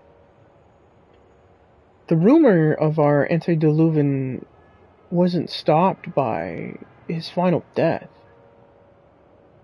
He's still out there, beyond the shadows, taking revenge for a particide, feeding on us like Saturn devouring his children. As Dakota would say, it might not be factual, but it is an emotional truth. From joining the Camarilla to panically scrambling for any safe house, it's like our elders are solely motivated by fear. The sins of our fathers are catching up to us. Oh, the sins of our fathers are catching up with them. And it's young kindred like me who are given a responsibility to clean up their mess with the constant sense of doom looming over the horizon. We don't talk about salvation anymore. We're just minimizing the impact of damnation. That's no way to live. But then again, maybe that's why they call it on life. Shit, it's Bennett. Hello there, lost sheep. I'll have you know, this shepherd was extraordinarily patient waiting for you. What are you doing here? Well, the night is still young. Out for blood? Well, your luck. This place offers both body and blood. If missionaries learned their methods from picking up artists, they would all be like this guy. I'm not in the mood. You sorry ass bum, step the fuck away from me. Or you're gonna be sorry. Oh my, something troubling you? If so, I can arrange a confession. If you're in a hurry, keep in mind, the path from the inner turmoil begins with a friendly ear, and I've got one right here. Kura jamna jwa tuja. Oh, kura jamna tuja. You want me to fuck you up? Don't you? Don't you? Julia. As you should know by now, I'm always an interpret. This is the kind of response preaching from divine as the devil is stirring inside you. Is that what it is, Julia? The liar and the father of lies got a hold of your soul? If so, give me a signal. Even the smallest one. I'll do my best to spot it. Something swells up inside my chest. I recognize it, feeling the handbrake. Just broke. And I'm definitely not on level ground. Fuck, here we go. Listen, I've had enough, alright? Enough of your sanctimonious attitude. Enough of your brazen lack of basic empathy. Enough of your dumb, ugly fucking mug. You're a fucking singularity stupidity, tastelessness, and cringe. I've met all sorts of horrible shitheads and asshats this week, and somehow none of them got under my skin the way you get under mine, you motherfucker. Like a goddamn Jehovah's Witness going from door to door, expect you're always knocking on my fucking skull. Hey, do you know God exists? Have you heard that God exists? Like, hold it right there. When did I ever say that God exists? What? I said, that makes you think I believe God exists. Oh. You're just fucking with me. No, I'm serious. Well, he sounds serious, at least. I'm actually speechless. I think there's been some sort of silly misunderstanding. That desperately needs to be cleaned up. I'm all ears. I hope so, Julia. I feel like you must have ignored half of what I've been saying for you to reach these conclusions. Well, that's very well possible, actually. It usually takes about 15 seconds for him to talking to get me completely zoned out. So, to avoid any further mix-ups, I will go back to the beginning and explain the core of my religious beliefs, okay? So, I love the Catholic imagery. I cherish the tradition and lore. I adore the practices, the intricacies of the theology, the messages contained in the Bible. Of course I do. Does that mean that I believe that one day I will see the big dad in the sky? Forgive me, Lord, but I don't think so. Because it doesn't sound very likely, especially for a bloodthirsty creature of the night. So,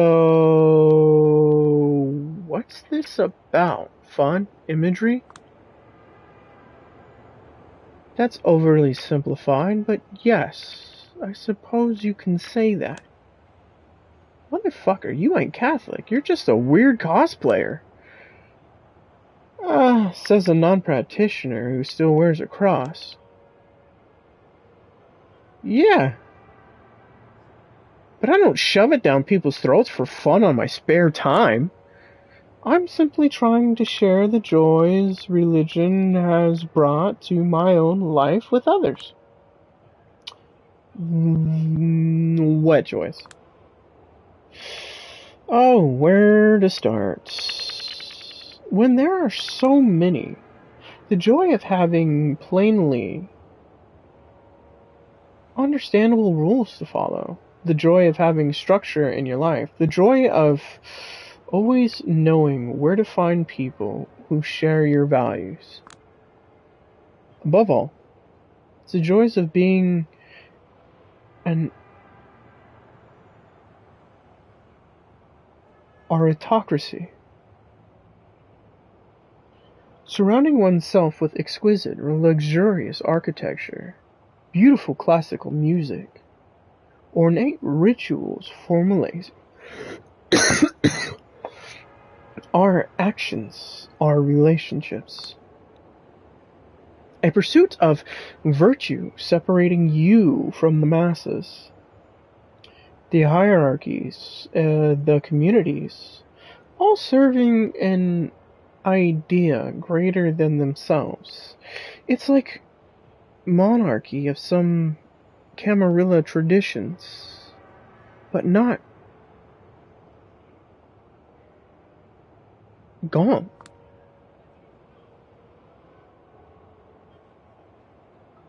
So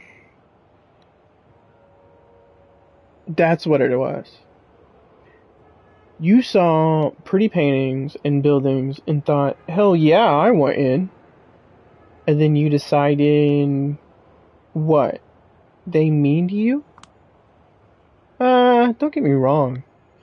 It's real faith that brought me to the fold, but eventually I whittled down the religion to its core. To what interests me. Unbelievable. But don't think for a second I wasn't empathetic when I was trying to convert you. You are the epitome of the existential despair surrounding us. The one that people usually try to drown out the drugs, sex, work, Netflix, pick your poison. All of them are temporary copes. Empty yourself. Kill your ego. Get a routine. Join a community. Ground your morality in something tangible. Start perceiving yourself as a part of something greater. All of it good advice by itself, but codified in an appealing otherworldly aesthetic. One that keeps the beast at bay. One you're almost fitting into the way you are.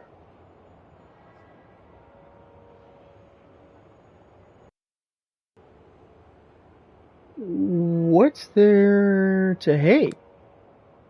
Unbelievable. You're a goddamn lunatic. He looks to the sky. Father, forgive them. They do not know what they do.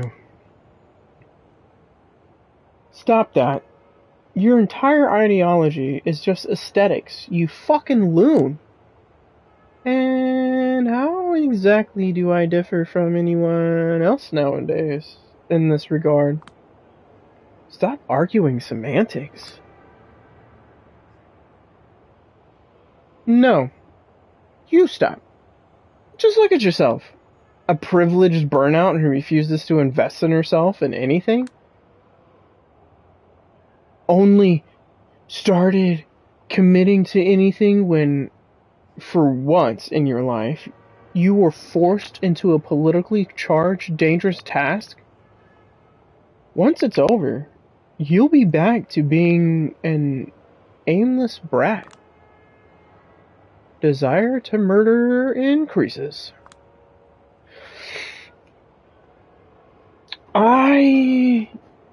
Ever since World War II, I've been watching every person and every ideal I cared about wither and disappear. That's the source of my pain. That's the reason I am what I am. The source of your pain. A thing that defines you. People have been mean to you. Fuck off. People in third world countries keep their heads high while suffering from every sort of horror, but you have a complete mental breakdown every time you remember you have mommy issues? Wow, classy. Don't act like you have the high ground here. You obvious sadist. All I'm saying is everyone has a different framework, a different lens to view their suffering through. Yes, and if there's one thing abandoning your humanity should have shown you, it is that kind framework or not enough.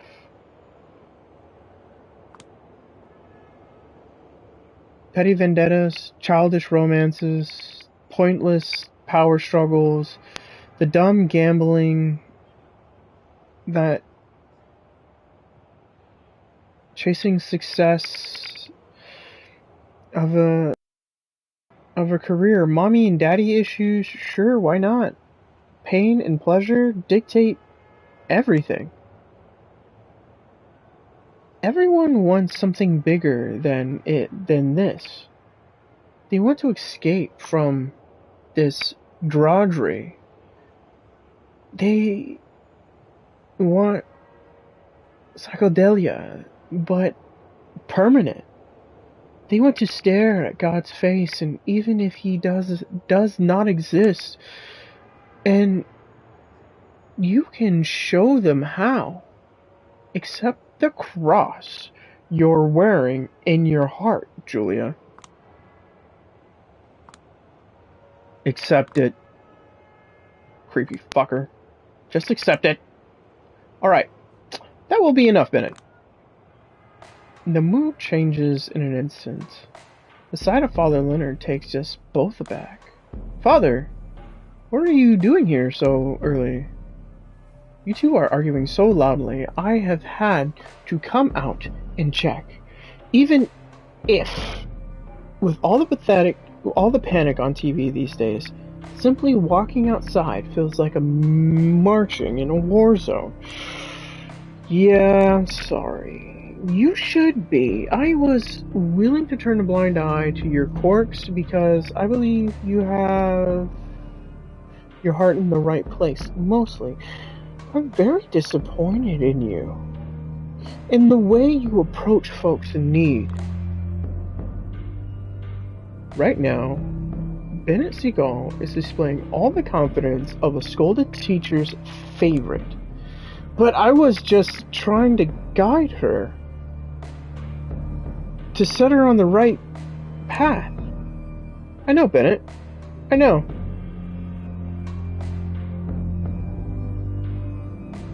What's the problem? The scarcity is open. Please head there, right now. We need to have a long talk. Give me some coffee, if you wish.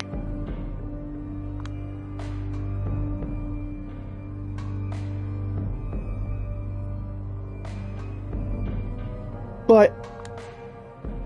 Bennett.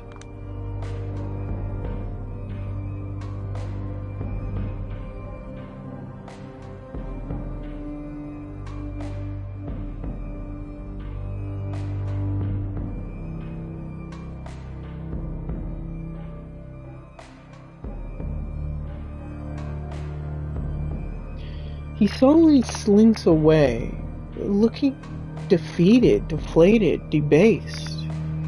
I burn the moment into my retinas, etch it on my soul, kind of hoping I'll never have to see him again, and this is how I remember him. Father Leonard watches him closely until he disappears from sight, then turns to me. I feel sorry for him. I keep hoping he might find some sort of basic empathy through faith, but all I've done thus far is let him leave you at the end of your tether. Yeah, that's some faith he has.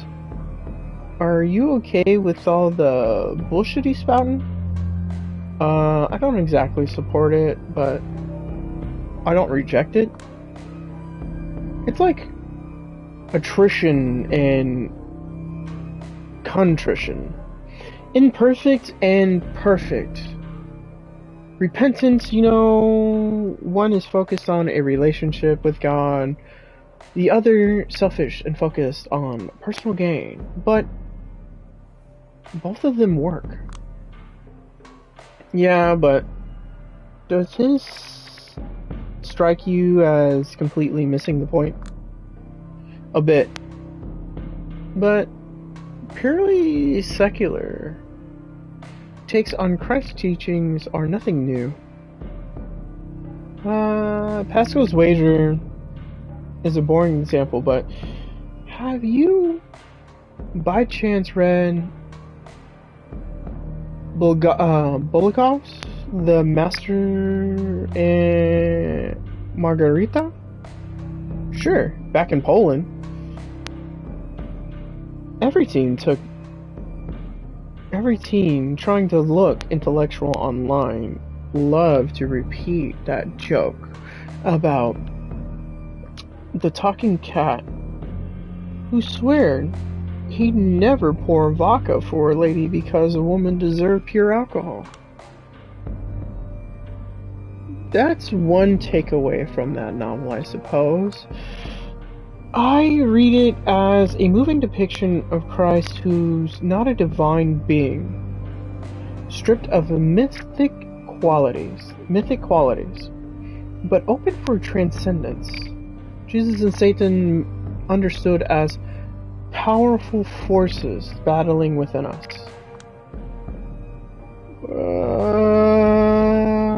Would have to read it again. It's been too long. Sounds nice though. I stretch lazily and take another smoke. Leonard watches me closely before speaking up again. Juliet. For hours from now, there is going to be a meeting in Elysium, the big final celebration of power. Everyone will be there, but they were counting on you not to show up. The good sheriff plans to present the results of the investigation in your stead. It's a simple, crude strategy. Might work, but begs to be countered with an outrageous tactic. Take it as you will. The game is about to end. Momentarily, I'm left dumbfounded. All I can muster is an eloquent, eh? Oh, don't ask me. I'm just the messenger. Chicago wrote back. Who relayed the message to you then? A good friend, a cautious friend, won't be able to tell you more than even if you force me to. Well, shit.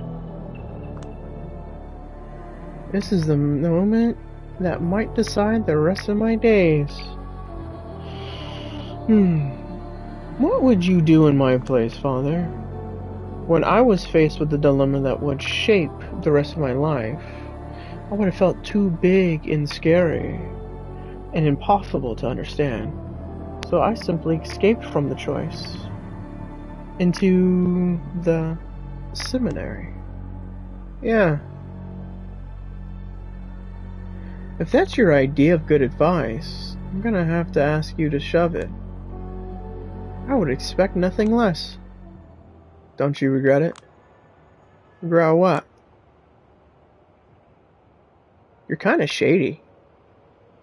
But don't seem like a bad guy. Still, you have to accept the people above you are responsible for some horrible things. If our superiors' acts count as our own sins, then on the face of it, probably half the people in the world are irredeemable. Clever. But not a real answer.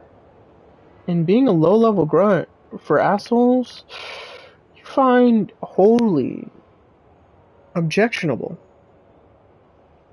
is no way to live. I don't know. Is it?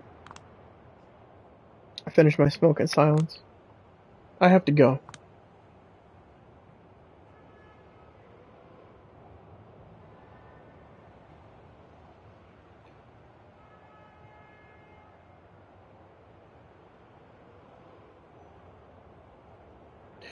Don't know if and when we'll see each other again, but when that happens, I probably won't be the same old me. Of course. But before I leave to scold Bennett, let me say one more thing. Yeah? These are difficult times. My parishioners keep calling me. Things people are going through, they might never admit, but if this keeps up, it will cause a horrifying, invisible damage to this nation. A dreadful darkness is killing us all, little by little. And like every powerful evil, it manifests itself, little by little. And yet, sinful as it may be, I confess to being strangely excited for a moment. We're seeing this suffocation, this normal despair. This is the time to dream a new world is possible. Walk these empty streets, Julia. Remember how the city feels right now. Bask in the shadows and uncertainties. After the apocalypse comes, the great rebirth. The amici noctis await your next report with great curiosity. Give him a nod, and I sprint away. Now I know what I have to do.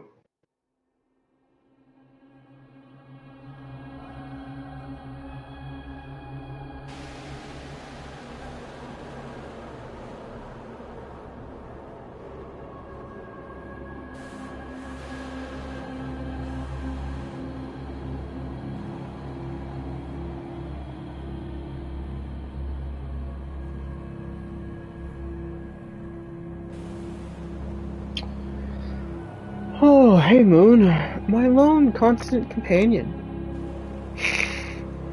When I moved here for good from, the old country, you were the only close friend who kept me company. Never felt in the right place back there. Never felt in love. Never fell in the right place here. Especially now. When I'm not quite alive and I'm not quite dead. Not that Slavic, not that American. Maybe it's about time I finally carve out some space for myself. It's been a long road, hasn't it? Wish me luck.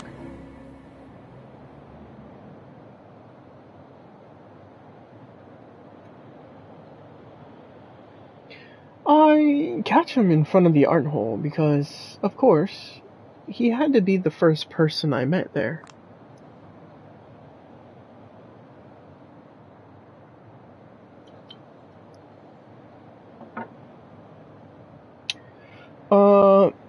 No way. No. I'm gonna be the laughingstock of the entire city if I don't show up with a resolution on my own investigation. How about you demonstrate the modicum of courtesy? Courtesy? Girl, I should put you on trial.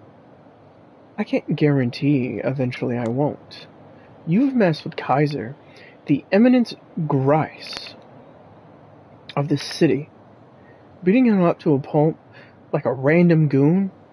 He will do everything he can to destroy you from now on. And my bet is he'll succeed. Whatever will be, will be. For now. At the very least, I'd like to show the court that I'm not a baby fledgling who can't see a task she has been given to the end. You're making a huge mistake. How did you even learn this meeting was happening in the first place? Maybe I'm not as trash of an investigator as you thought, was I? Never said, but you're showing it. That's not a fair assessment. I wanted to finish this whole mess myself, for your own good. It would be nice if you asked what I think next time. I'm actually pretty pissed off you tried to pull this off without me. But I'm not letting it show. Counting on being able to guilt trip him into submission. His deep sigh of resignation shows that my tactic was successful. Fine. But you will stay quiet the whole time. No tricks, ifs, or buts. Oh, but of course. This way. We step into the maw of the gallery. The celebrations of power are almost over. Everyone is back to their usual respective styles.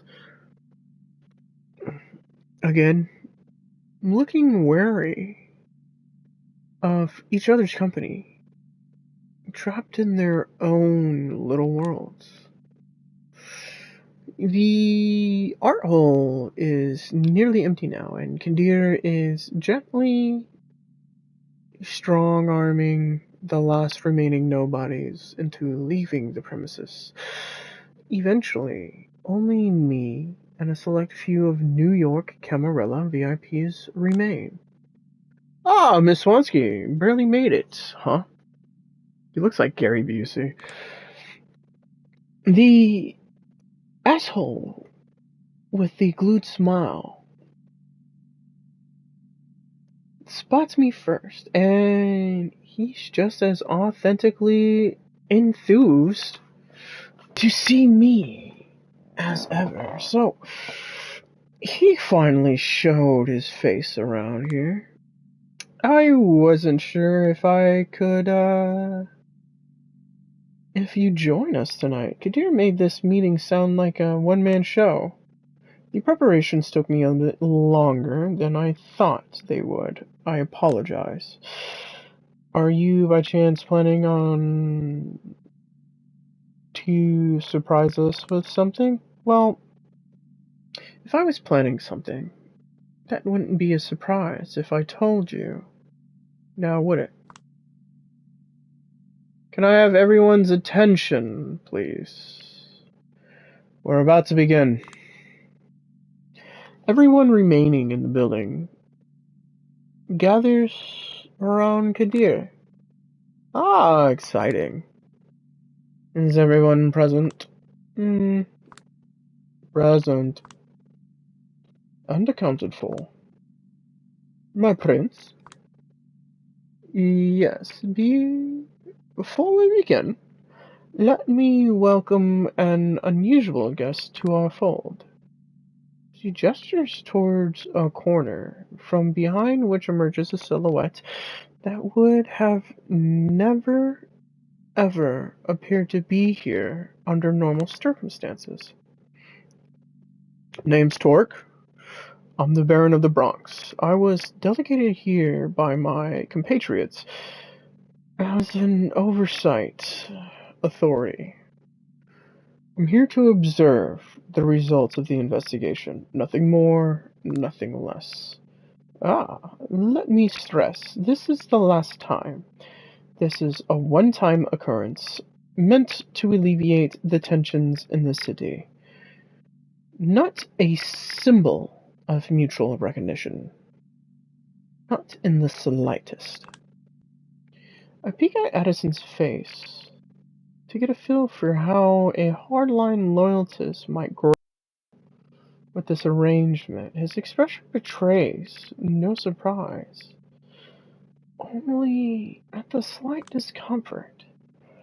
If even he is fine with it, the prince must have been extremely convincing about the necessity of a temporary truce, or about some Machiavellian tactic she's got ready up her sleeve. Who knows?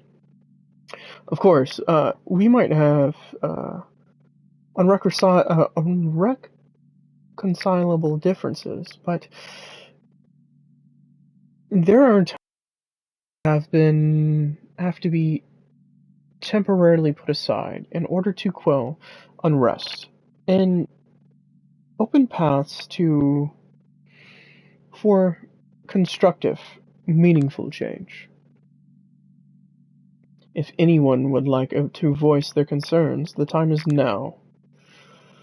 Torque, Arturo, and Panhard exchange glances. Normally, I consider it an innocent gesture. Knowing what I know now, I roll my eyes.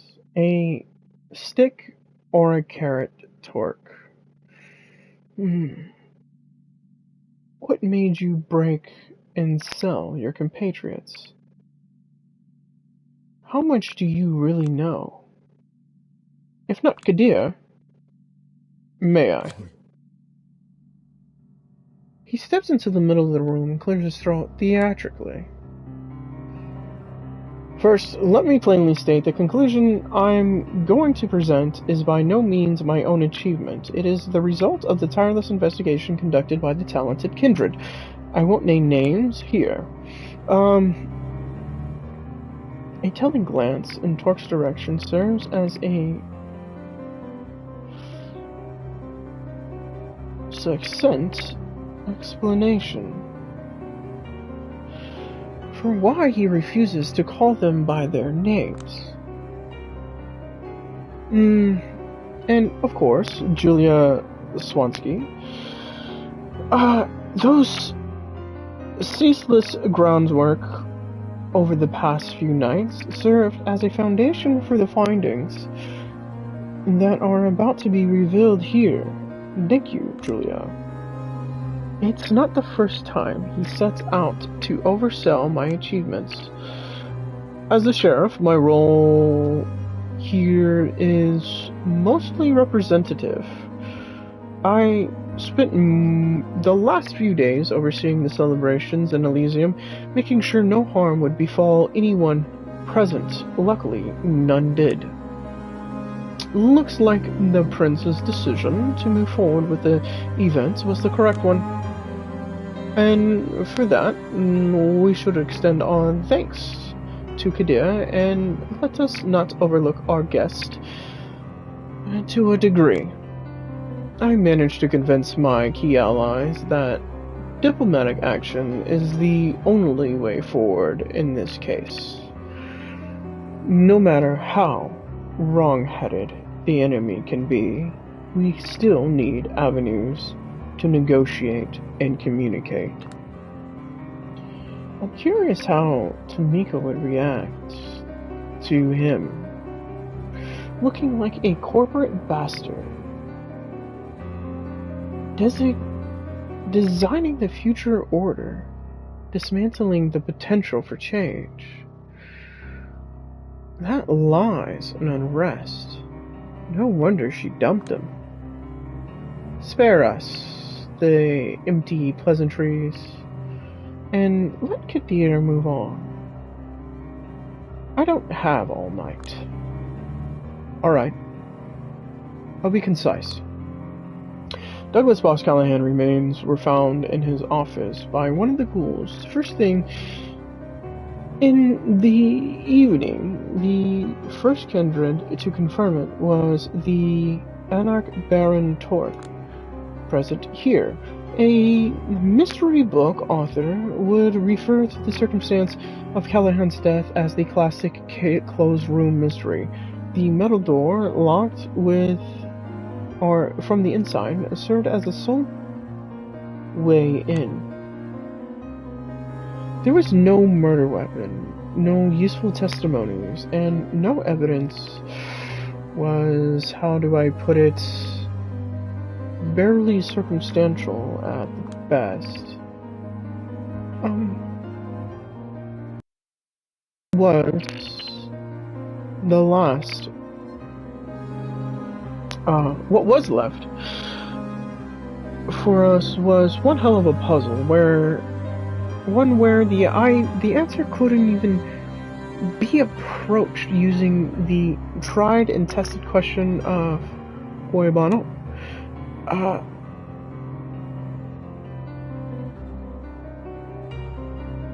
We were presented with a poorly timed power upheaval, a tense situation, where a long-planned celebration was in danger. Suddenly, all of us were forced in an uncertain future. Everyone benefited, yet nobody did. No one was especially fond of Callahan, but it's not like anyone seemed particularly keen on removing him from the equation, especially at this time. For a moment, we were sure that was the beginning of the offensive. On the part of the Camarilla, we started to wonder how violent our retaliation should be, and as for us, we were momentarily convinced that the Anarchs were planning to blame us for their own internal power struggles. A tense situation resolved only thanks to skillful and swift diplomacy. Dare I say, yet another victory for our talented prince. Julia made sure to examine all contacts Callahan might have had in his last days. In both sects, her efforts were tireless and only rarely misguided. He just had to spit that last biting remark. Didn't he? Well, he's probably just covering his ass. But as exhaustive as they might have been, they only served to muddle the possibilities, not explain them. Callahan had a lot of enemies, but they were the most infuriating kind of enemies one to have. Folks who barely even thought of him anymore. In other words, No one really had a particular interest in getting rid of him, because they could always simply work their way around him. Just before last Christmas, he even witnessed the first ever successful First Light raid against his extremely profitable blood-traded supply lines. The lone ace up his sleeve, a downright shady ability to perfectly maneuver around all SI activities, gone. Callahan's decline was apparent to all, a domino effect made his empire slowly crumble. Up until recently, he'd done admirable job keeping up with the times and getting away with murder. But suddenly, all of the prison spotlights were on him. The recent stories we hear about him all depict a depressed, downright maniac recluse, lashing out at everyone, struggling, and utterly failing to fit in the new reality he found himself in. A closed room, no evidence, a lack of strong whodunits. The corpse being found is very early evening. The conclusion is simple. Callahan's final death was self-inflicted suicide, to put it in simple terms. Silence filled the room. So, wow. That really is the angle they'll be pushing, isn't it? Let's hear it, Sheriff. I will explain. It was an independent detective who first set me onto the theory only last night. There were no suicide notes of any kind, of course, but the message was recently departed. Has sent... might have not have been necessarily a verbal one. A particular thing, the position of the body is... It was like an arrow pointing at us to notice something.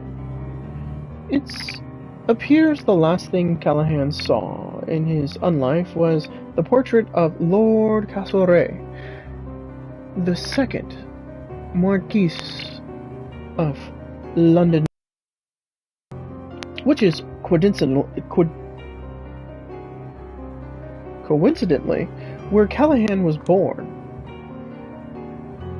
To most, he was a rival traitor, a heartless suppressor of all dissent. The main threat against each rebellion the Irish had gone through, successful in all ways but those that mattered to his people.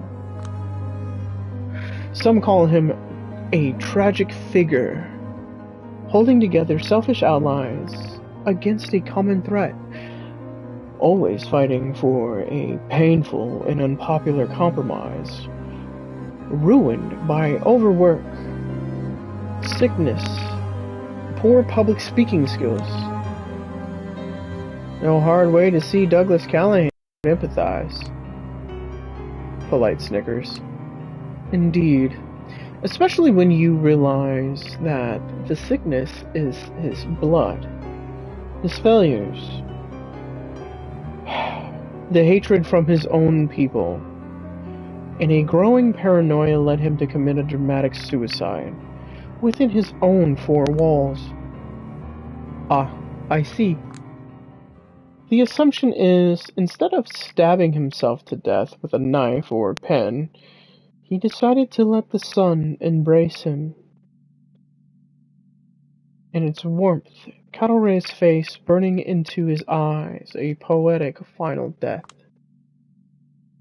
It's not a closure we might have wanted, but probably the best explanation of his motivation that we're gonna get. Does everyone follow? A heavy silence fills the room. Nobody speaks up, especially Prince Panhard. To me, it's all perfectly understandable, agreeable, and, most importantly, it fits the man I've come to understand over the last 2 decades.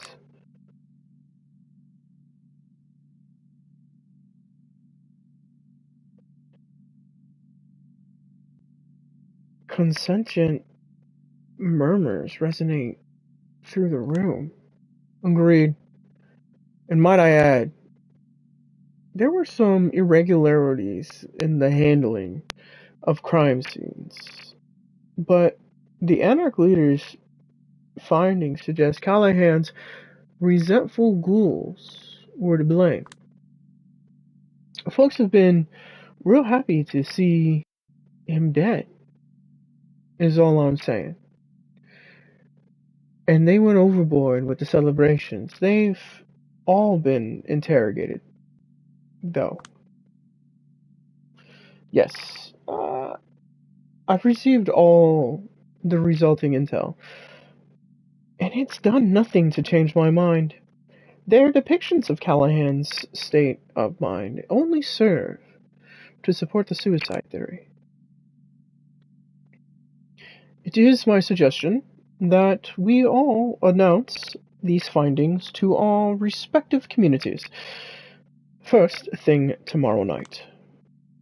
Sounds reasonable.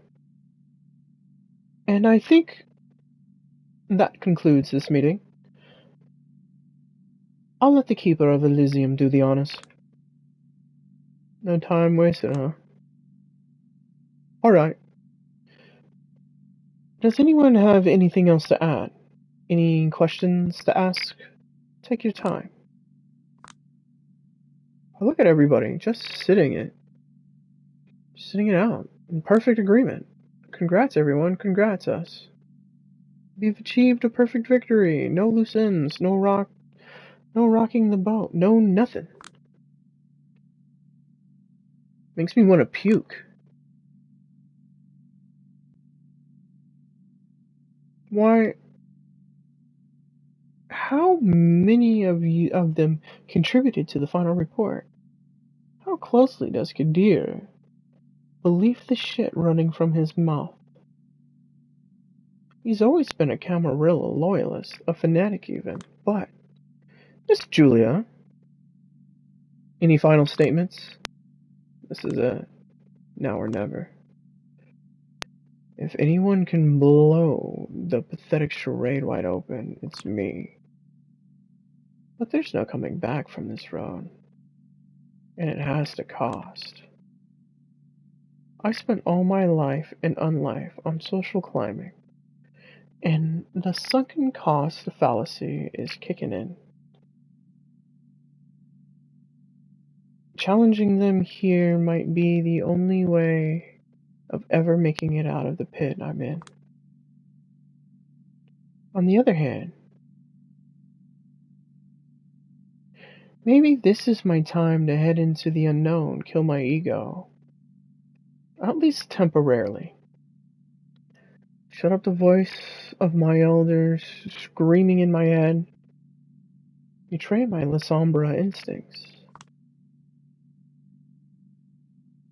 Make all these ghosts go away. And figure something out new.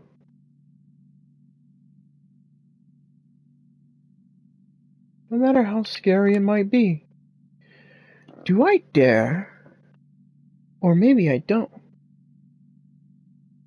I feel like there's an incredible prize to be won. Waiting right in front of me. If I dare just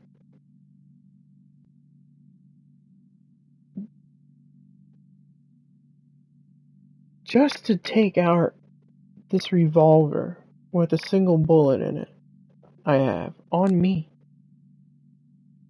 and invite everyone else here for the crazy game of Russian roulette. But I always get this foreboding gangster movie feeling like this is the scene where the future mobster could have gotten out. But he didn't. In the end, did Callahan think all of the splendor of the golden era was worth this pathetic end? It's like there are two selves battling for dominance inside. One of them has to die, the other one gets to live. Honestly, it's a flip of the coin.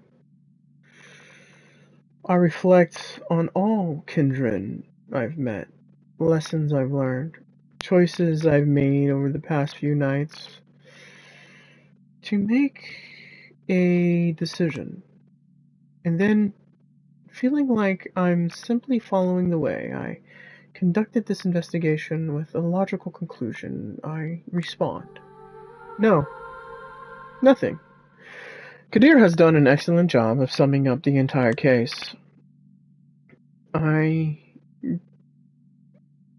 barely detectable tension in the air disappears. This was the first time they might have to reckon with something, I said. But luckily for them, turns out they won't. Well, looks like that's all, folks. Yes, looks like it. Excellent. Might I be going now, then? Places to be, kindred to see. Took the words right out of my mouth.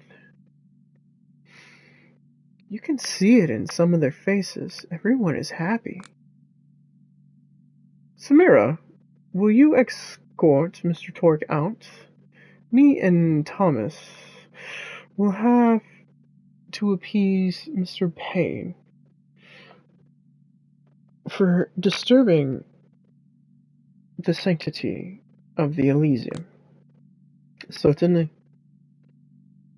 Right this way. Tomorrow night, we're back to being enemies, of course. Of course. Isn't that just what you wanted to hear, Addison? Oh, spare me the condensation, Helene.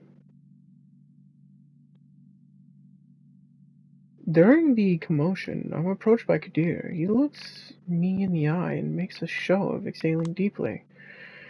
I have to go and see everyone back to safety now, but thank you for not pulling any stupid tricks. I really appreciate it. What did you think I am? Someone else. I apologize for that. Sometimes you just see something and completely misinterpret it.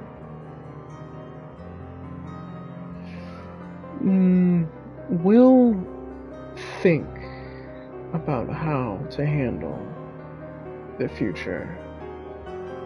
Particularly the Kaiser issue tomorrow. Alright?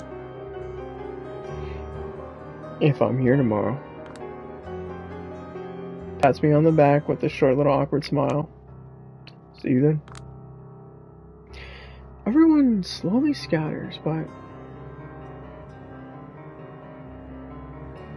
I just sit there, keeping an eye contact with the only person here I still have some unfinished business with.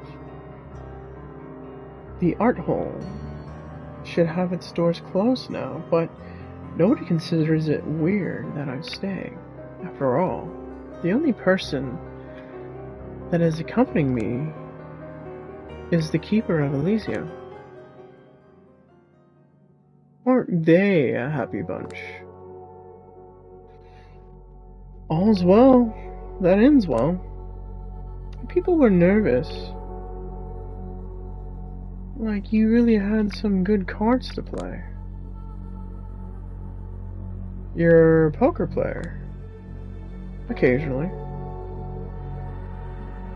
It's a very socialite thing to do. Played with Jennifer Tilly once. Must be easy to keep a poker face with, you know, I know. It does help.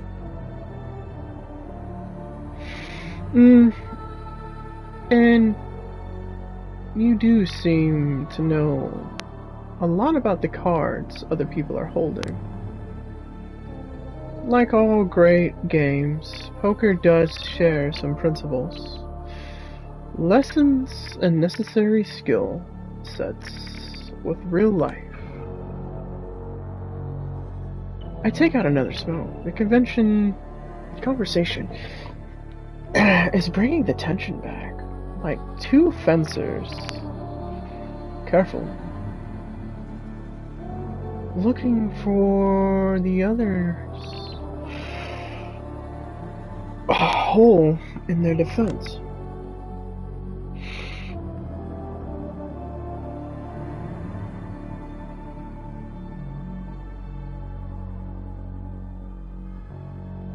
I found a file about you in Kaiser's car. Seems like he's worried about you. The only unpredictable variable is his equations. Ah, I see. That's the one card I didn't predict you drawing. Speaking of not predicting something, when I was waking up tonight, I didn't expect a good friend would provoke me into coming here. Who might that have been? Not a lot of people in this room had an inclination to act friendly towards me in any way whatsoever. So looks like someone made a risky play. Even great players make dangerous plays sometimes. You know why? No idea. Boredom. It's boredom. And that gets to you. Even when you love the game, there's always this fear. It might turn into a perfectly predictable series of optimal plays. Time to make a play, and that might not seem optimal at the moment. Then, a direct attack. You're not really Kathleen Wise, are you? I don't know who else I could be. Let me phrase it. You're not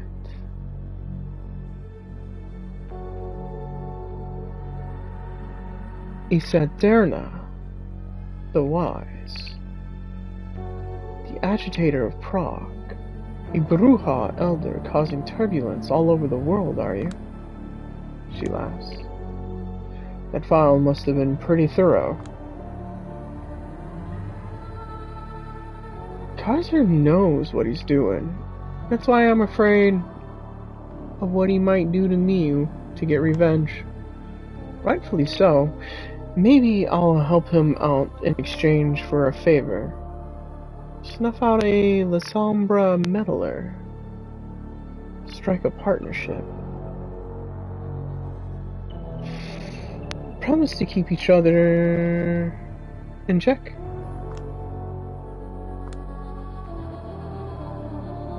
That was a joke. It wasn't very funny, and I just, so you know, I've made precautions. It was a bluff, honestly. I expected more of a reaction. Kaiser's documents, did they mention anything about Ostrava? Huh. They say that's where you're born, as Hanna Urbanova. You're unlucky enough to immigrate to New York City at the perfect age. And with a pretty accent approximating of Santarina.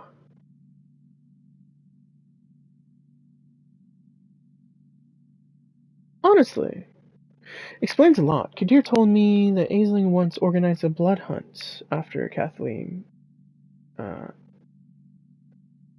Asaturina. That she was both a liability and too intertwined with the city's history to give up on her. This solution, you redeemed the best possible compromise by all parties involved. The particulars aren't really described.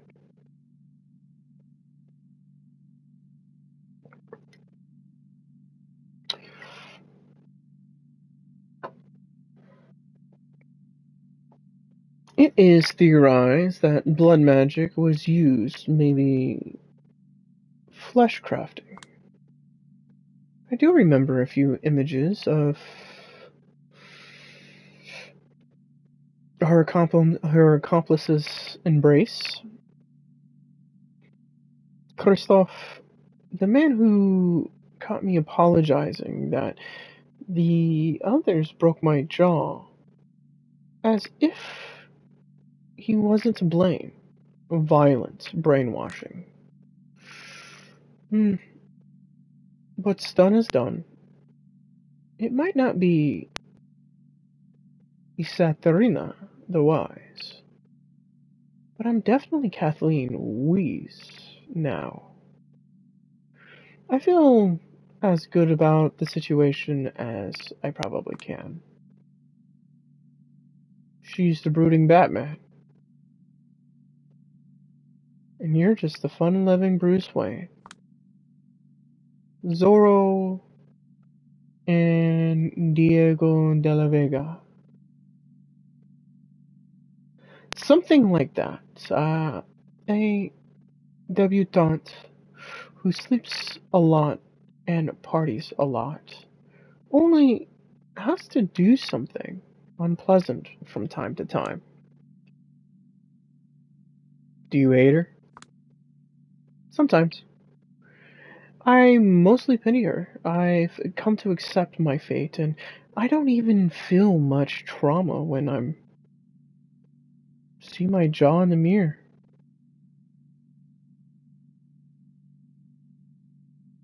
The way she does. Some pig broke hers centuries ago.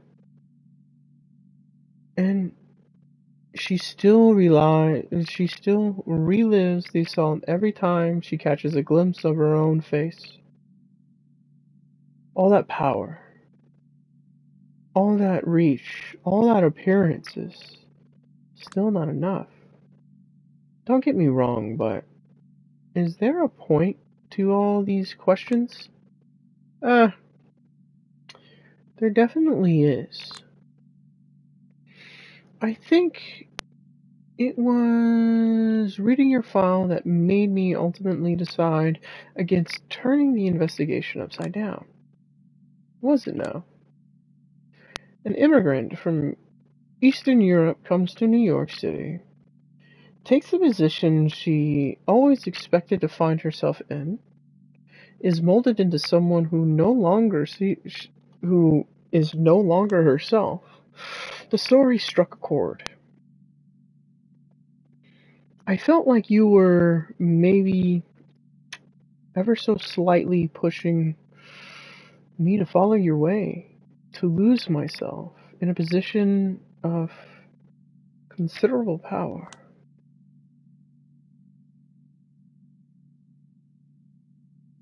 I could see Julia Swansky sharing Hanna Urbanova's fate. And to be honest, it scared the shit out of me. Catherine shakes her head. Oh, funny. Ostrova. It's just 15 kilometers away from from Poland's border. I know. I think I've been there once when I was a kid. Parents love to travel. Who doesn't? She takes my smoke, turns back, takes a deep drag, and then returns it to me. All of these long established organizations with time, their practices always degenerate.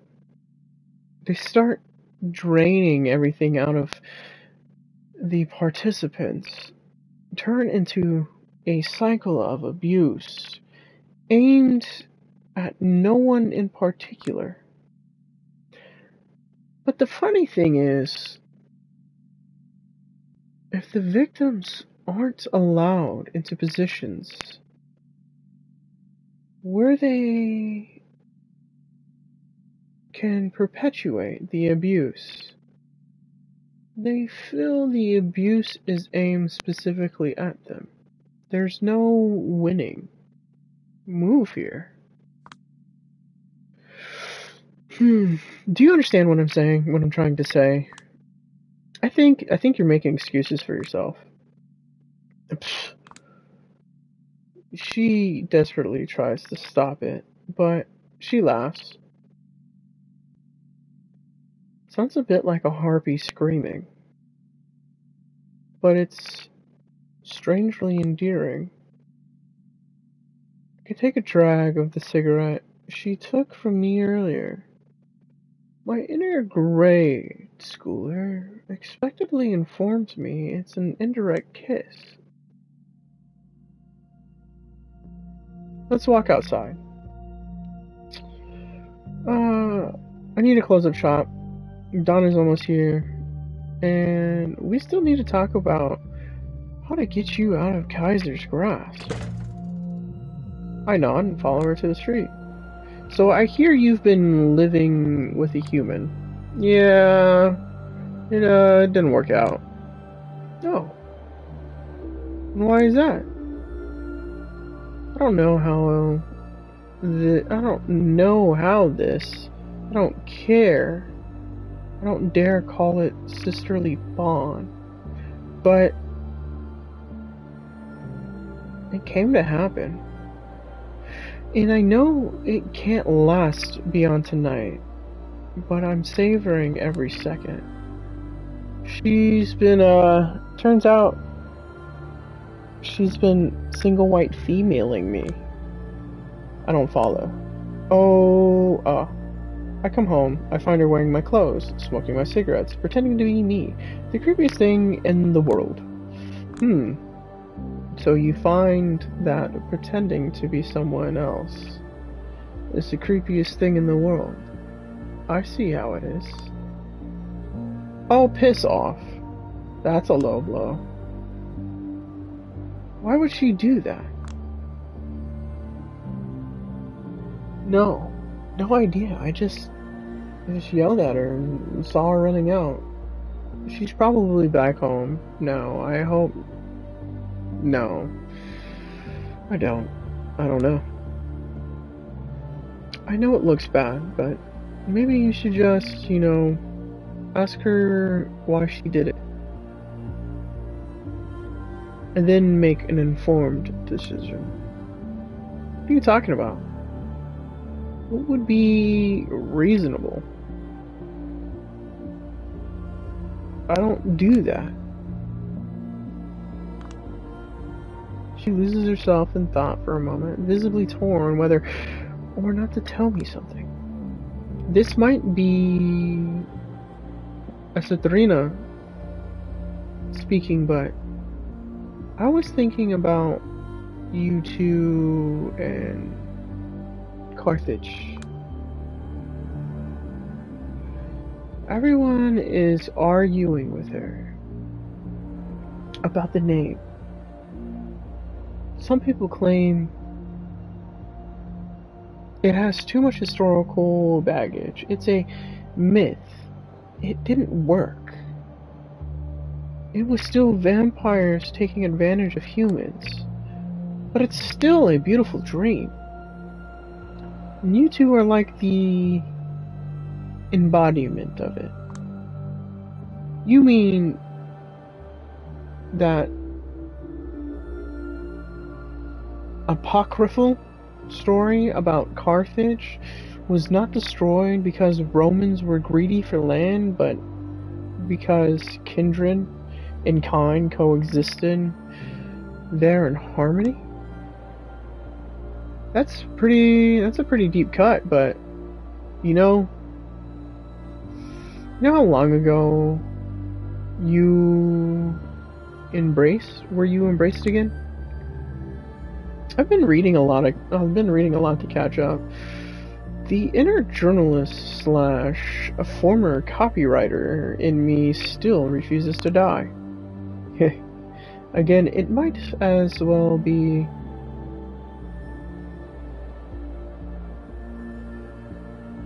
Saturina speaking, but sending you to die for her pipe dream. Just that's the best option, I think, of getting away from here with a goal in mind. I'm listening. Head for the Anarch Free State of California. Look for a man called Giles. Or Giles. If you're alone, you might have to do a lot to prove yourself. If you're with your friend, you might have to do a little less. If you succeed, you will be able to fight for a noble cause of establishing a new Carthage. It's hopeless, but no matter how tough, no matter what tough act Kadir is putting on, still better than waiting for Kaiser to act. Might as well give it a shot. Then see what's next. Thank you. Don't thank me, you idiot. I'm sending you to the West Coast to die. Just so you're not here to blabber about me to Kaiser. I can please my boss. Now scram. The sun's almost coming up. Sure. Thank you nevertheless. Even if just to piss you off some more. Anything else I should know? I don't exactly know how practicing you are. Not even Father Leonard knows. But in an hour of peril, keep St. Jude, the patron saint of desperate cases, in mind. I'm not even religious, I mean, really. But in my darkest hour, someone told me to keep him in mind. And maybe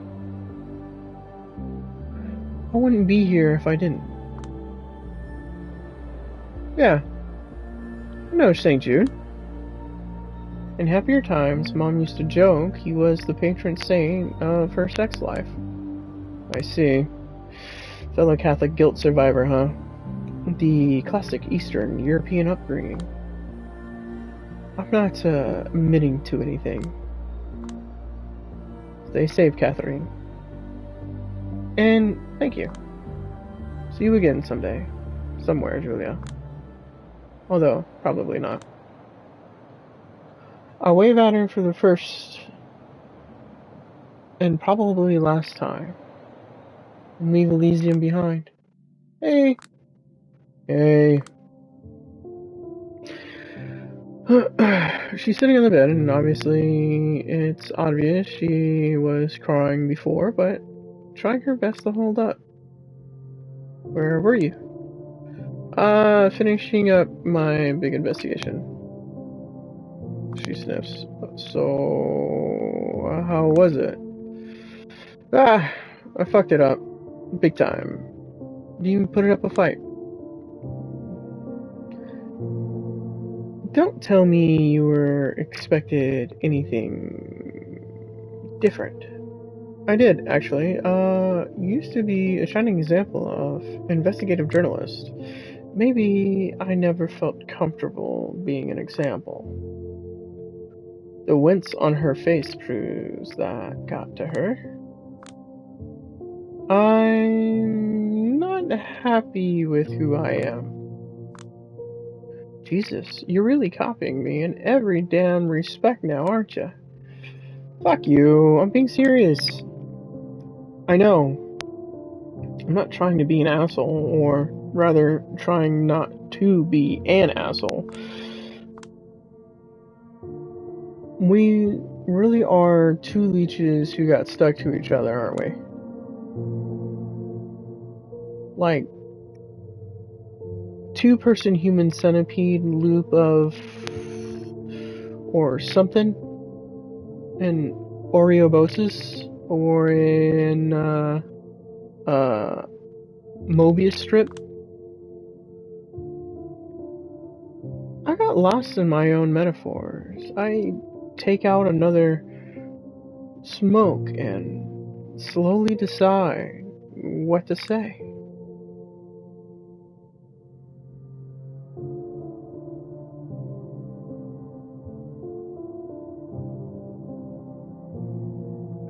You're extremely good looking, kind, endlessly energetic.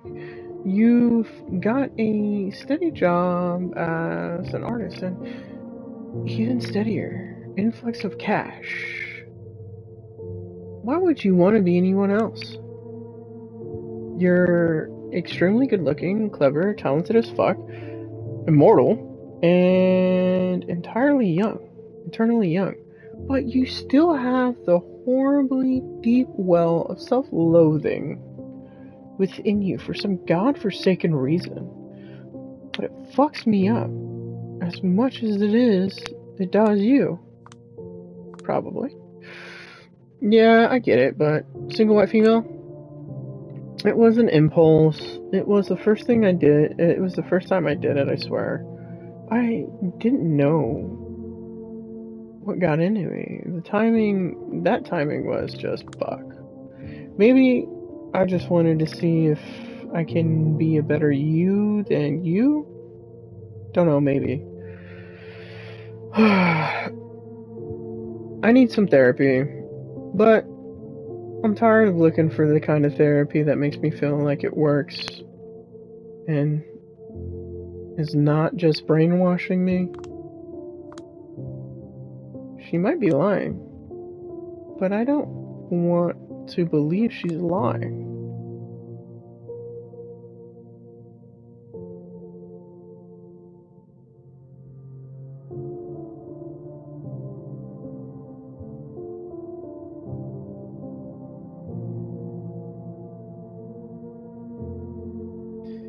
I choose to believe she's not lying. What do I have to lose?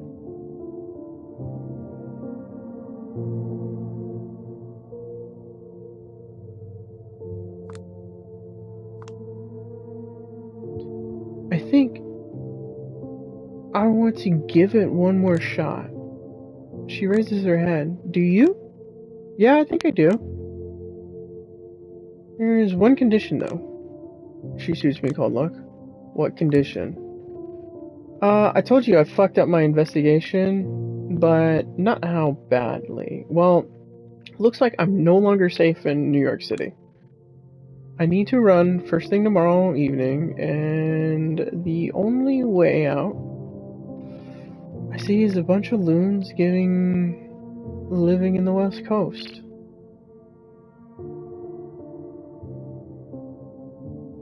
Who are trying to bring about a utopia where humans and vampires could coexist.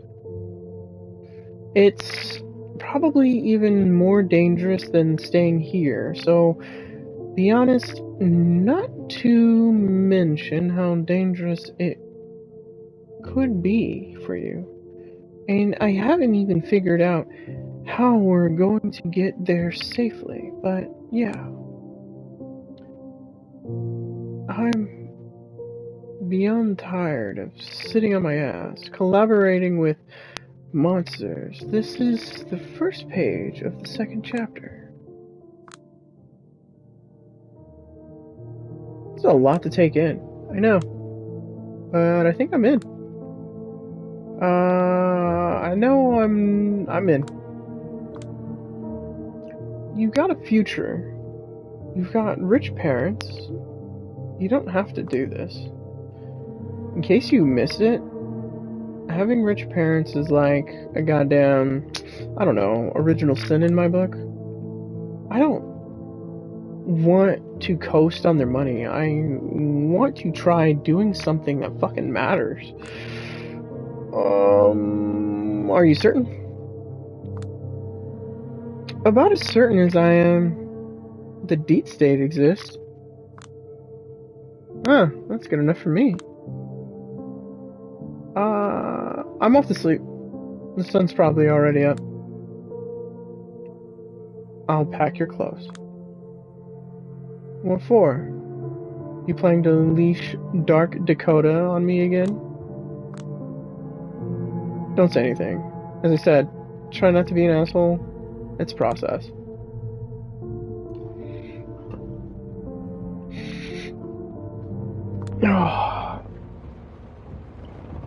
The day went by, and I woke up just like any other night. That was the first surprise, Dakota following through with the plan. It was the second. We're leaving the city. I don't know about her, but I'm kind of hoping it'll burn the moment we leave. Fuck all these out-of-touch psychedelic assholes, or psychotic assholes. He murdered Callahan and partied on his grave last week. But fuck the opportunists who couldn't even seize the moment and do what they had to be done. Fuck this temple of Mammon, where the truth is impossible to find. Fuck the Bronx, fuck Brooklyn, fuck Queens, fuck Staten Island, fuck Manhattan in particular. Okay, I'm done.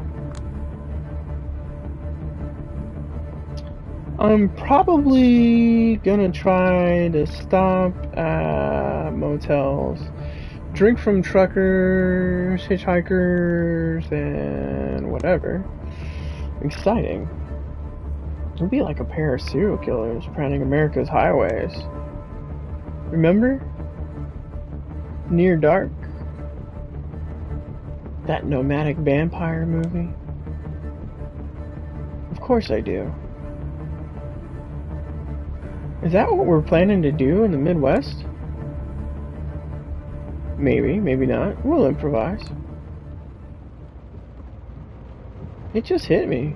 Won't the motels and such be closed because of the virus though? Shit, I don't know.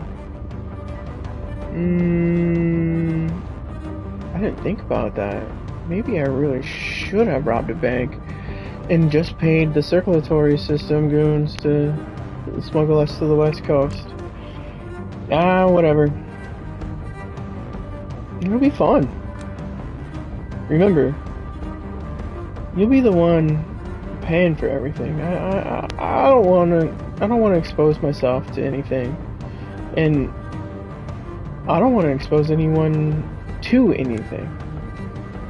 I've seen enough shit talking online about the exodus of New Yorkers who are probably spreading that thing all around the country right now.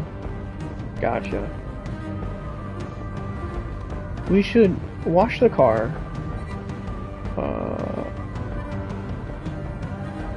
I think you'll be disinfecting yourself before any time we touch. Okay, that's just being freaky. And maybe you should wear a mask. Nope. It's the land of the free and the home of the brave, I guess. Hey. Yeah? Do you love me? Of course I do. For now, at least. Still don't know if I love her. Or if I can even love anyone, for that matter.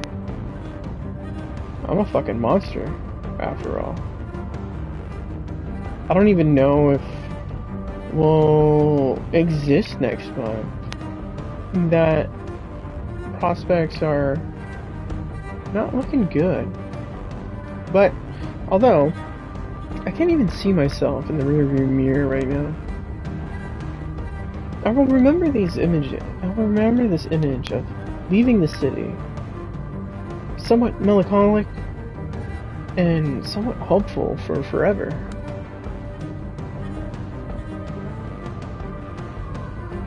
And maybe this meaning, this image will be clarified with time, or maybe I just force a more positive description on it, and that's what I'll believe. No matter what happens, even if oceans of blood lie before us,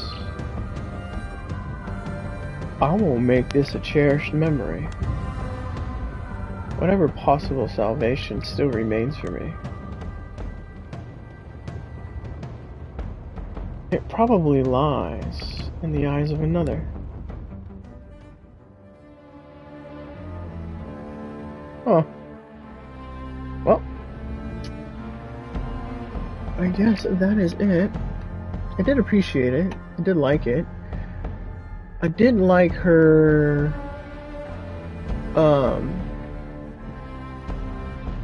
origin story, how she was embraced, kind of the of her life, but you know, it was a little woke for me, but it still had a touch of I felt it was appropriately balanced, but I get it.